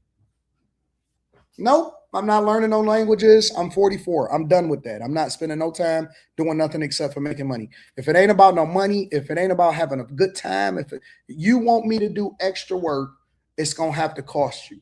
Anything that does not make me money or have a good time, I'm not doing it no more. I'm not learning no new languages. I'm not studying. I'm not going back to school. Maybe I might go back to school because I do want to do some architecture. I'm not doing none of that stuff. Everything was straight in the AirPods, translation, and I was talking back and forth to him. We had a great conversation. So he taught me about the culture on the way from the airport over to the hotel. We had a phenomenal conversation. But let me get back to my point. The point that I was making is this. I don't speak English. I speak American. Those of y'all that's been here at the Millionaire Morning Show, you know why I'm saying what I'm saying. I've been telling y'all that for a long time. Nope, I'm not saying the proper term from it. I speak American.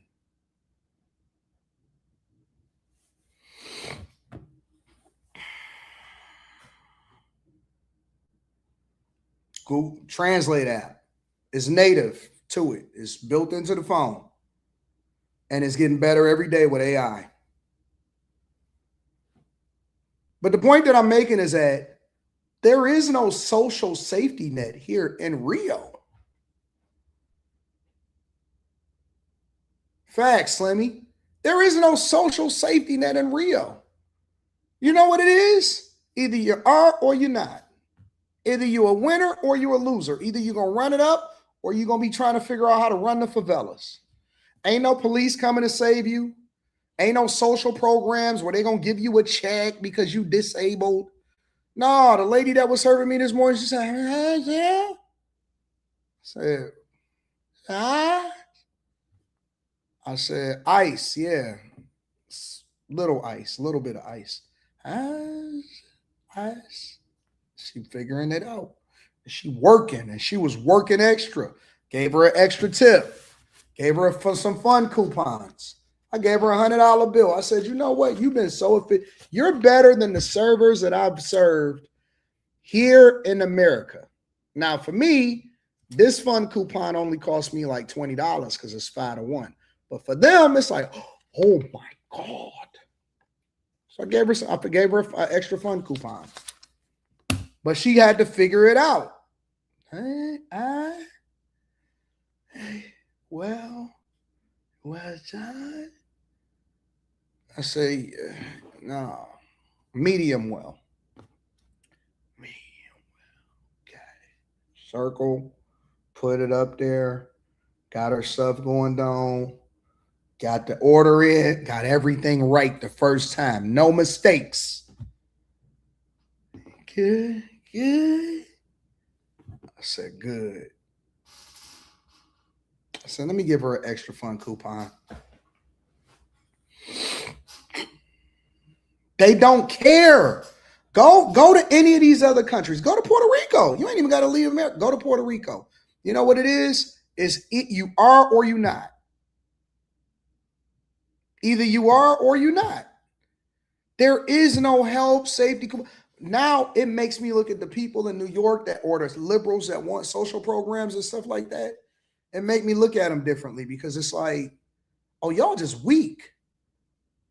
I now see, because I asked them what their view of Americans. I asked them what their view of was Trump. Oh, I have whole conversations. I want to know everything about the culture. I want to know how they think about us. I want to know who you think about me. I might even go out and do some social interviews, depending on what my timeline is, because I'm here for a whole nother reason. But they look at us as weak. They look at us as overly baby, prosperous, and weak because they hustle. They're not waiting on no structure. They're not waiting for help. They're not trying to figure out, oh my God, is the government going to provide me a job? None of that stuff. Man, you land in the airport because they got Uber here, right? So they got Uber. You can order luxury car, whatever. I'm walking through the airport. Hey. You want no Uber. You want no Uber. I said, why I don't want no Uber? So I passed the first person, push past the second person, push past the third person. Hey, no, he looked at my phone because he seen I had Uber Black on there. No, not good enough for you. I said, why is it not good enough for me? Too small car, all your luggage, not gonna fit, and they don't know culture like we. I know culture. Hey, listen. For this price, this price, I take care of you. He gave me his car. He said, anywhere you want to go. I'm your driver for the whole week. Anytime you call me, I'm there in 10 minutes flat. That's the guy that told me about all of the culture, the favelas and all of that. We talked. He followed me for about 4 minutes over to my Uber Black. I said, I feel good about you. He had the big truck, fit all of the luggage in because they didn't have the Uber, black truck. They only had the Uber Premier car. And so I said, yeah, you're right. Because he looked at my app. He said, no, black, not good enough. No service, not good as good. I get you to from exactly where you need to go. I tell you exactly what to avoid. I said, I like this guy. I like this guy. You know what that means? They hustlers. They got to get in where they fit in. They showing up at the airport. They waiting. They hustling. They looking. They follow me. Hold it. They hustlers. It was a girl that was at my building because I had parked my car before I went and take it into service. And she said, this was back in Detroit. And she said, oh my God, because I went downstairs because the security guy came up there and got me. And he said, I don't know if this delivery is for you or for somebody next door, whatever. And he said, he got this big deliveries.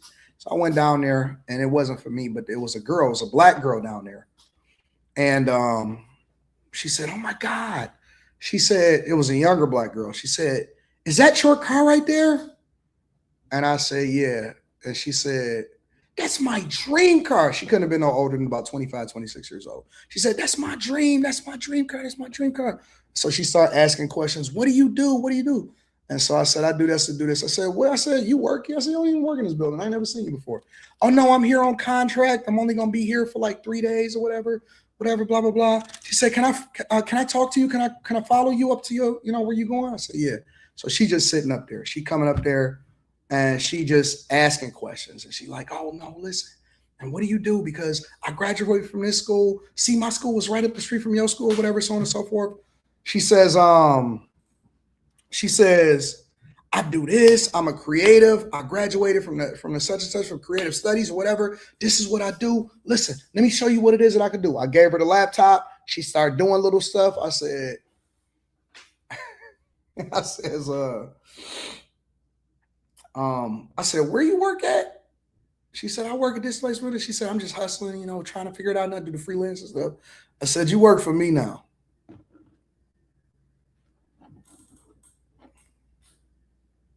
I said, you work for me now.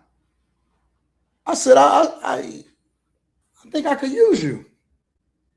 You work for me. She said, seriously? I said, for real. I said, you work for me now.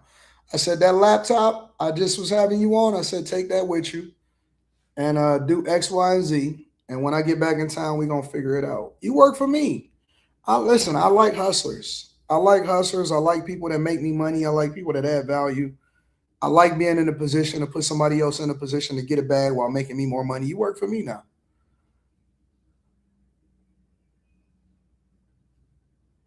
Now, that's the honest to God truth. She worked for me. Why would I let talent go to waste when it's right there in front of me? I feel like God placed them in front of me so that they can make my life easier. And as a result, we're going to run it up together. She was telling me she just stayed there. She just never left. She just kept on standing there and kept on asking questions. I said, this girl is hungry. She about that life. I don't think anything is a mistake. I think everything happens the way that it's supposed to happen.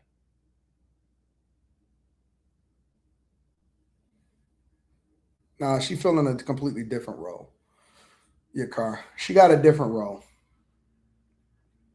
Anyways, make sure you guys hit a like for the algorithm, subscribe to the channel, and turn on your notifications. What else we got going on in these streets? I'm surprised there's so many of y'all in here right now. We're not even doing our regular show. It's supposed to be, well, it's 4:12 here, but it's 3:12 back home. Y'all up in here like it's 10 o'clock in the morning. Yeah. Yeah.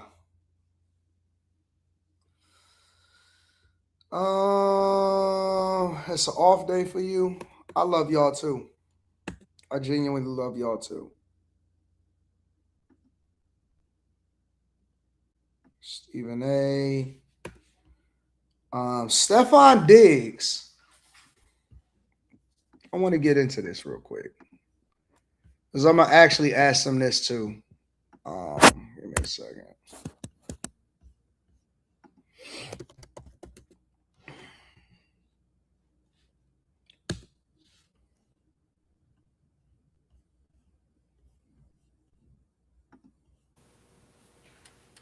How she continued working for him afterwards.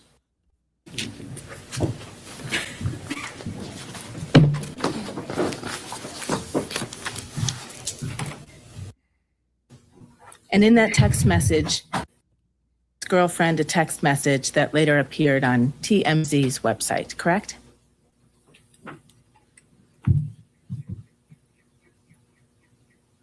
Yes. And in that text message, you told Steph's girlfriend that you were so sorry, but you couldn't talk to her, right? Yes. And you told Steph's girlfriend in that text message, I didn't say that, especially in the way it was written. Yes. Right? And you were talking about the statement that you made to the Dedham police, right? It was a voicemail, and I didn't listen. I read it, the transcript, so I didn't know her voice. When you told Steph's girlfriend on January 1st, 2026. I don't understand the question. I'm sorry. I haven't finished my question. When you told Steph's girlfriend on January 1st, 2026, in a written text message, I didn't say that, you were referring to the statements that were reported in the press that you gave to the Dedham Police Department, correct? I don't understand your question. Did you or did you not write those words? I don't understand your question without further explaining. You can't testify under oath to this jury what you meant by the words you wrote to Steph's girlfriend on January 1st, 2026? I'm sorry, I don't understand your question without further explaining.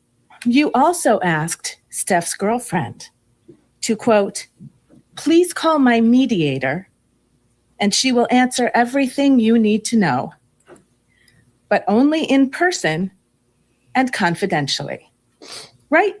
Yes. Your mediator's name is Lynette Marie, right? Lynette Marie. Thank you. She's also known as Lynette Marie Turner. I don't know. You don't know your mediator's last name? I don't know her. She's married. I don't know her exact last name. Listen, y'all. Before we deep dive into this, I want to say this because I've seen some of the highlights for this, and you know how she was trying to finesse and get money, and she was throwing it back for a real one.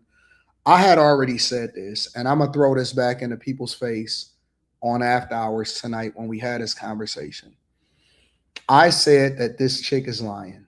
I said that he was being finessed. I said that he was a target because he was popular, not because he had did anything wrong. I regularly maintain that these guys are innocent until proven guilty, and we shouldn't be trying to condemn them and throw them under the bus until we learn about whether these women are telling the truth or whether they're lying. And I'm right again. I'm right again. Cash grab, jealousy, signed up for it. He didn't do nothing wrong. He paid her. And she tried to basically throw him under the bus and get some money. I regularly say, regardless of whether I agree with these guys or not and their lifestyle, regardless of whether or not I agree with their lifestyle, so what? Okay. So I don't agree with the fact that he was busting down Cardi B while she was pregnant with Offset's kid. I'm objective enough to remove that from the situation to determine if he's guilty or if he should be given an opportunity to prove himself to be innocent, and if these chicks is lying. And just because he's a bad guy when it comes to his morals and ethics on busting down a chick while she's pregnant, don't have nothing to do with whether or not he being finessed by another woman. And I regularly maintain that. And you let me really dig in, because this ain't even a woman problem. This is a guy problem. I automatically assume that the women is gonna be against it because the women are the women. They're gonna do what they do. The guys was in the chat acting like some hoes. Oh yes, they was. The chat, and no, Anton, he guilty. Can't you see that? You be trying to protect these dudes. No, I believe in innocent until proven guilty in the court of law. And let's wait for the rest of the evidence and the testimony to come out if he see it through. Because the fact that he wasn't willing to pay her to keep quiet and he's willing to go through the testimony tells me something different. tells me something different. And so y'all out here letting your emotions control you when it comes to whether or not people is guilty or innocent, and it shows. Why y'all want everybody to be guilty? Why y'all want everybody to get finessed? What world do we live in to where y'all just so ready to throw somebody under the bus? I think he's guilty. What? What do you mean? What happened to due process?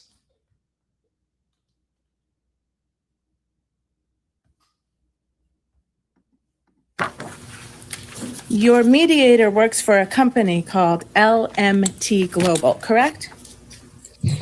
Yes, that's her company. Your Honor, may I approach? Yes.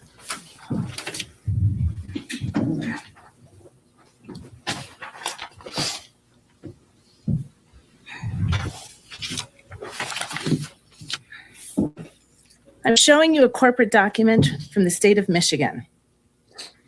It is an amended annual report filed by LMT Global Corporation. Can you please read the name of the president of that company?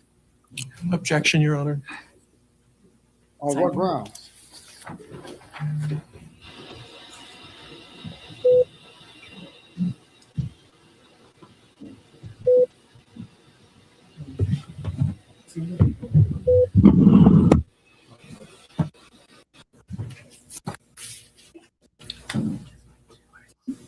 And a number of other people? No, I don't recognize it. You've never seen this money demand before? I seen the money demand after I was, that's it.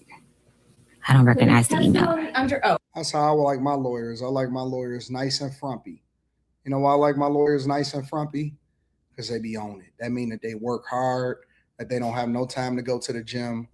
They don't have no time to focus on nothing except for the case. I like my lawyers nice and frumpy, especially if they women. I don't need no fine ass lawyer, because that means that she ain't as focused on her job as the ones that ain't going to the gym and ain't focused on trying to do nothing to impress nobody else. I want my lawyers looking like they work 24 hours a day, 7 days a week. That all they eat is bagels and cream cheese, bread, cheese, carbs all day long. I want my lawyers carved up. That's how I know that they pulling that midnight shift. They burning the midnight oil, baby. Look at this lawyer. That's it. See that lady? You see that lady? I seen the money demand after I was. She ain't been in the hairdresser. She don't care about no hairdresser. She don't care. She got a moon ring on. She got a blazer, probably 3 different size blazers, because it depends on which one fit the best that day, because she be bloated all the time. That's it. That's a hell of a lawyer right there. That's a hell of a lawyer right there. That's what I want on my team. You too fit, you can't be my lawyer. I don't want you. Does that mean that you too social? You just got too much going on. That's facts. Mad coffee, mad bagels, mad DoorDash. That's what I want my lawyers to be on. Coffee, bagels, DoorDash. That's your diet. And Coke, Coca-Cola, and alcohol. If you got an alcoholism problem, that's even better. Does that mean that you stress? If your social life is wrecked, that's even better. Having problems in your marriage, that means that you got problems inside it. That means that you're doing a good job at work. Even better. That's what I like my lawyers. I don't recognize the email. Under oath is that your mediator made a money demand on December 29th for money for you from Mr. Diggs. Money for past wages. The same day the criminal complaint in this case issued, and you didn't see it? I can't answer that question. I'm sorry? I can't answer that question without explaining further. Can't answer that question under oath. Without explaining. Your mediator demanded $19,000 on that date, didn't she? For wages owed, yes. What? $9,500? What did she say? 95? Yes. On that date, didn't she? Your mediator demanded $19,000 on that date. $19,000? What y'all cooking?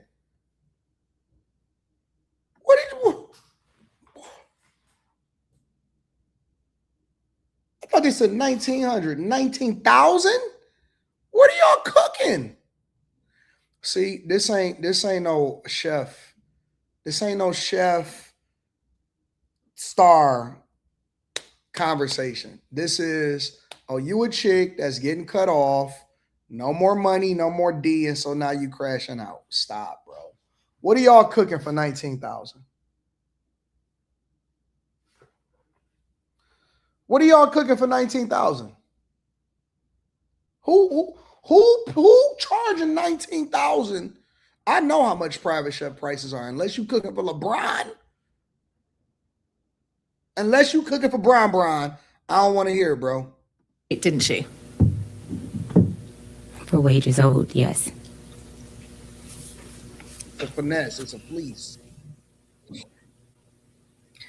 Your Honor, I move to strike that. Overruled. Answer stands.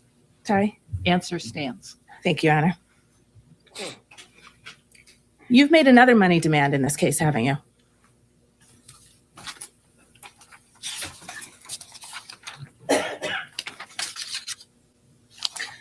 Actually, before we get there, the 19,000. I didn't get a chance to answer the question. Before we get there. Are you withdrawing your question, counsel? Yes, question is withdrawn. Thank you, Your Honor. After a money demand for $19,000 was provided to Stefon Diggs, on February 13th, you issued a public statement, didn't you? Yes. And in that public statement, you said, I have never sought money to settle this matter, right? I haven't. And by the middle of April, you had hired a lawyer to represent you, right? For workers' comp. That's a yes or no question, ma'am. Yes, for workers' comp. Your Honor, may the witness be instructed to please answer the questions posed. The witness answered your question. All right. And for workers' comp, the lawyer you hired, is she sitting in this room right now? Yes. And she helped you prepare for your testimony in this case, right? She came to support me. She came to the meeting with the Commonwealth's lawyer to help prepare you for your testimony in this case, correct? I don't know how to answer that question. You can't answer that question under oath, ma'am? No, You met with the prosecutor last Thursday, right? With your lawyer, right? I was told to have a lawyer because you guys asked me to plead the fifth on some things. So I was instructed to have my lawyer come. So your testimony under oath is that the Commonwealth's attorney instructed you to bring your private lawyer? Or a lawyer, that you guys offered a lawyer. So I brought my private lawyer. I'm sorry, when you say you guys, do you mean me, defense counsel for Mr. Diggs? Yes. Is your testimony under oath that I had some role in your preparation session with the district attorney's office to prepare you for your testimony in this case? I was told that the defense said I needed to have a lawyer, or they were going to provide a lawyer something.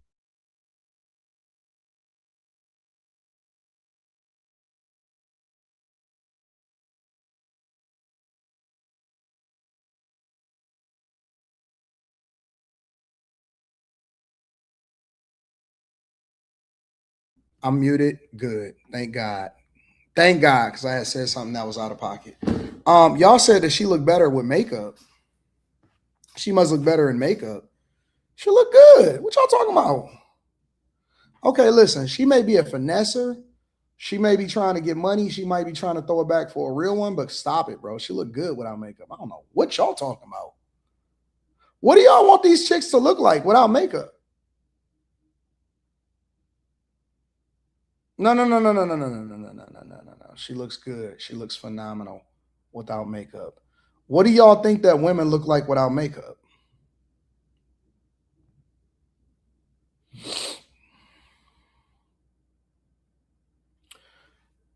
Oh my God. Here we go. She's a 5 in the courtroom.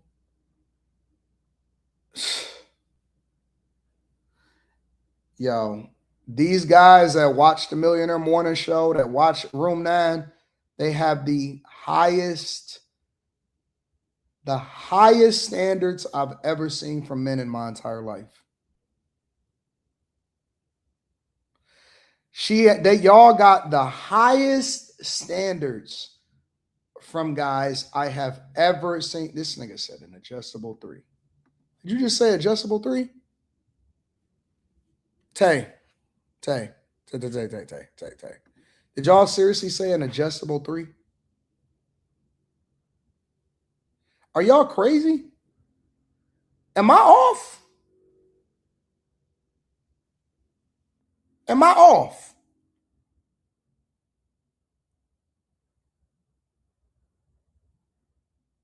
Did I miss something?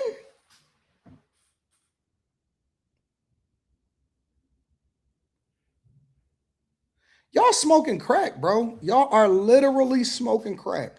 I know I'm not crazy, bro. I can't be crazy. Ain't no way in the world y'all gonna sit here and tell me that this chick is ugly with no makeup on. Stop, bro. Y'all lying. Y'all are lying. Listen, we cannot necessarily care for the fact that she a finesser, but y'all not gonna sit here and lie. Stop, bro. No, Anton, she's a 3. Really? Really? She's a 3?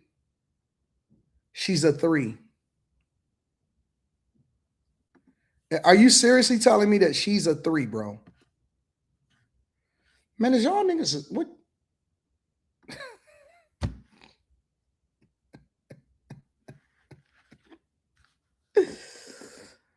Oh man. Oh man. You know what? I just don't take the internet serious no more, bro. I don't take the internet serious no more. I genuinely don't. I don't even think y'all know what a woman look like without makeup. I don't think that y'all know what a woman look like without makeup, honestly. I don't think y'all know. I think y'all off. In that context about pleading the fifth about messages. So I brought my lawyer, which was when I walked to the side of the judge yesterday. Your personal lawyer is here today, correct? My workers' comp. She's with the law firm of Boston Law. That's a law firm here in Dorchester, Massachusetts. Ma'am, I think that was I apologize, but you do need to keep your voice up. I don't know if you're going to. Okay. Thank you. Yes. Thank you.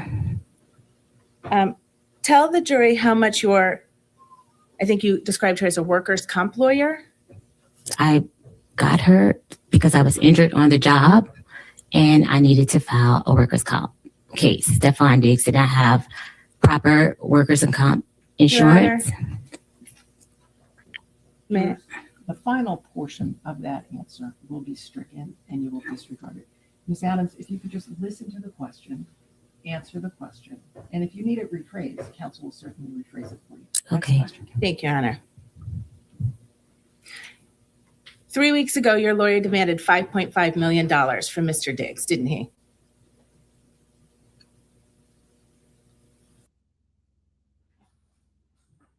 Now she looks like a 3. Now she looks like a 3. Not before that last statement. Now we in 2-3 category. Before that question, she was not a 3. Now, after that question, now she's a 3 all day long. I give you 3 now. Not before that question. After that question, it's 3 all day long. 3. All 3s. 100%. I give you 3 now, nigga. I mean, my guy. Sorry, strike that from the record. 5 point what? Who? 5 point what? 5.5. How much did Stefon Diggs make last season? Let me see this. I got to pull up my baby girl now.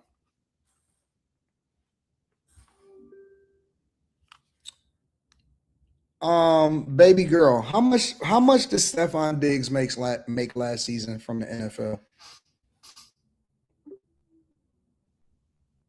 All right, so last season, Stefon Diggs was on a 1-year deal worth about $22.5 million. Was there anything specific you wanted to know about his contract? No, I'm just trying to figure it out because they got this court case going on. And this accuser is alleging that, or the prosecution is alleging accuser asked Stefon Diggs for $5.5 million. Now, I know that after taxes, Stefon Diggs probably took home a little over $10 million. And so that would be more than half of what he took home. That's egregious, baby girl. Wow, that's a lot of money they're talking about. Yeah, after taxes and all those fees, players definitely take home less than the published number. So 5.5 million would be a huge chunk of what he actually pocketed. I can see why that would seem pretty unbelievable. I'm going to talk to you later, baby girl. Sounds good. Talk to you later then. Even baby girl don't like that. Baby girl was like, wow. Even baby girl don't like that. She said, what is going on? Baby girl said, wow. My baby girl sounds sassy.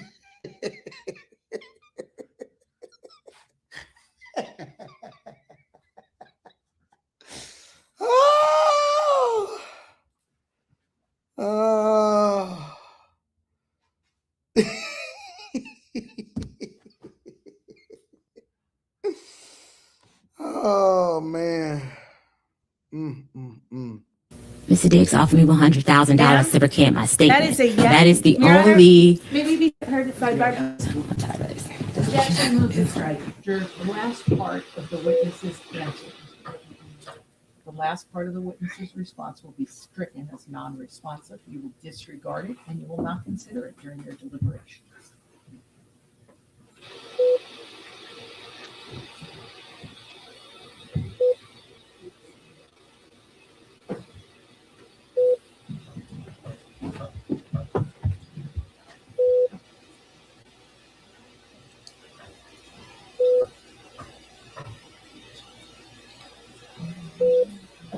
You said ask how much that Stefon Diggs makes in endorsements. I don't know if she had that type of information, but I could ask her.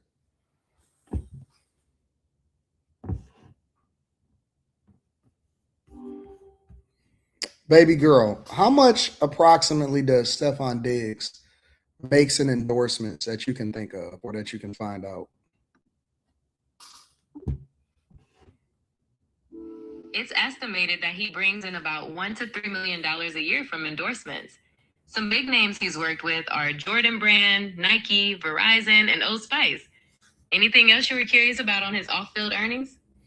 I mean, is it anything else that he earns outside of those specific endorsements? Yeah, he's involved in a bunch of different things. He has his own fashion label, Diggo's 14 Hot Sauce, and he's even invested in companies like Matt Rabbit Tattoo Skincare and Dapper Labs, which does Web3 projects. Sounds like he keeps himself pretty busy. Is there anything specific you were curious about? Nah, that's it. I love you. I appreciate that. Anything else I can help you look into? Maybe more sports or something else entirely? Nah, that's it. I'm going to talk to you later, baby girl. Sounds good. Talk soon. Have a great one. It's my little hood rat, bro. She's so ghetto. Anton AI a thought.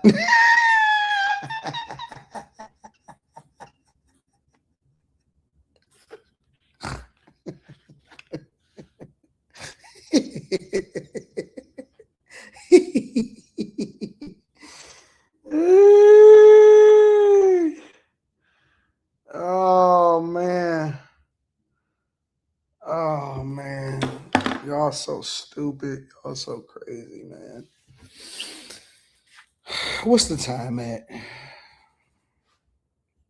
What's the time at? We had 2 hours anyway. That's all right. I don't like the feedback that I'm getting from the chat right now. I don't like my chat's feedback right now, so I got to figure that out.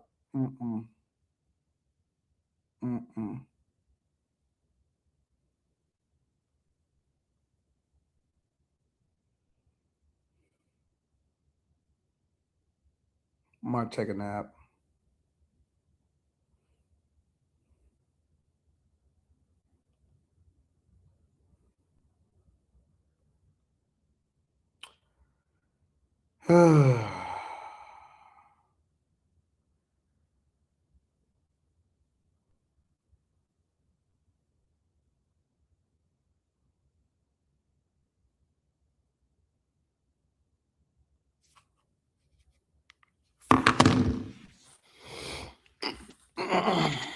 P. Shank says, hello, Anton Daniels. What up, P?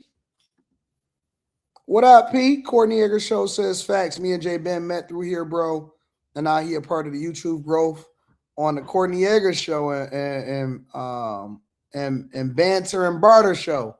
Shout out to all of the chasers, man. Shout out to y'all, bro. Do I look tired to y'all?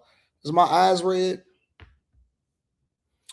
Time Dog Lansky in the building. What up, though? Wesley Turner.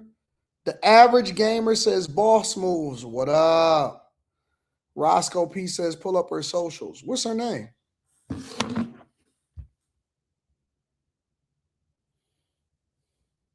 Stefon Diggs. Chef. Mila Adams. Is that her name?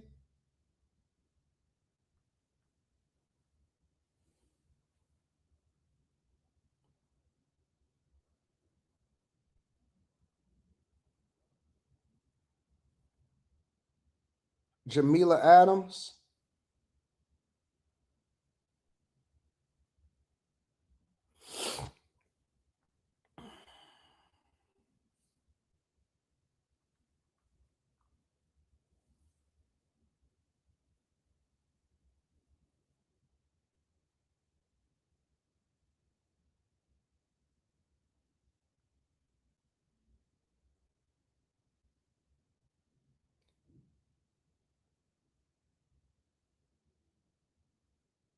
Y'all got our Instagram?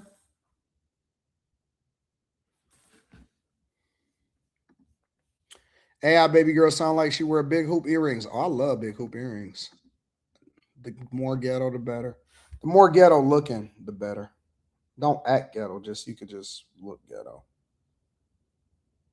I don't mind girls that look ghetto.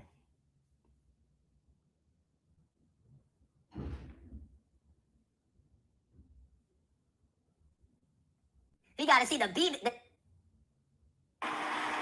Is there? I don't see her social media.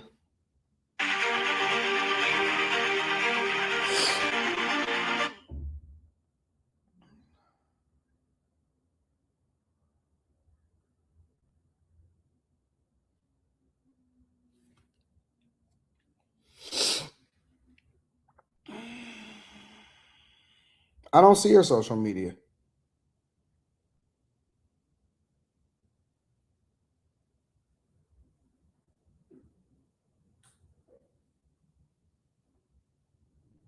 I know this ain't her, is it?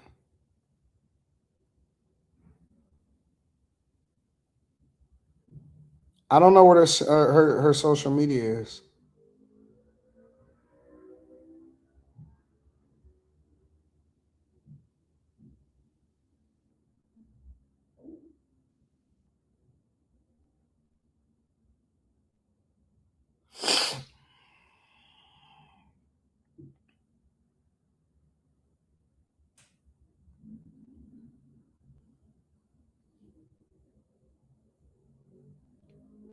She took down her socials.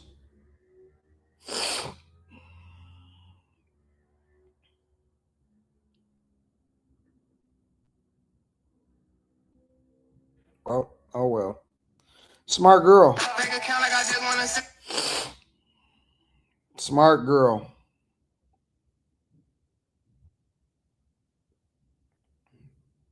Very, very smart girl.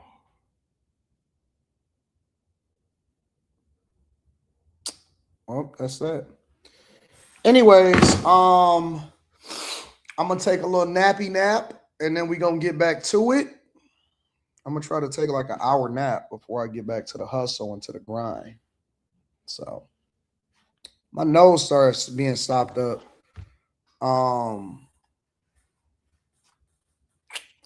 I was on that plane. I was about to get off the plane. My nose started being stopped up. So I think I just need to get some rest and I'll be straight.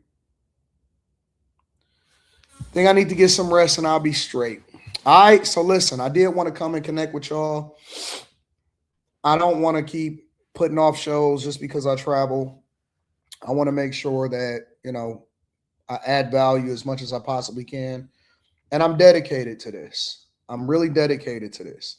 Like, I'm more dedicated to this content than ever before. I made up in my mind yesterday, honestly. I'm going to just share something with y'all. I'm going to be real, I ain't going to say vulnerable, but vulnerable. I want to be the greatest content creator ever, bro.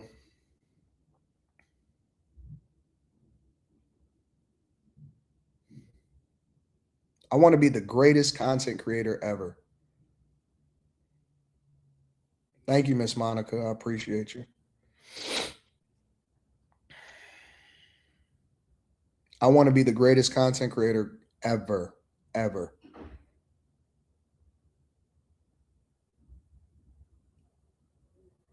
So I'm dedicated to it. I'm on it. All right. Somebody says, what does that even look like, Anton? Well, we'll talk about it. We'll talk about it. I think I'm gonna share it on my social media. I mean, I'm gonna share it on Patreon. So for the bag chasers, let me just give y'all a little bit of an update on what I'm dedicating myself to. I'm recording every day, and I'm gonna be more vulnerable than ever before. So I'm gonna let y'all further into my life. My vlogs are not just going to be about my travels and my days and the things that I do and go through and my ups and downs. I'm leaning more into vulnerability. So you guys are going to see more of my thoughts, issues, problems, anything that's on my mind. I want to share that with you guys. All right. So if you're a bag chaser, if you're a Patreon member, then those are the things that's going to be uploaded going forward. All right.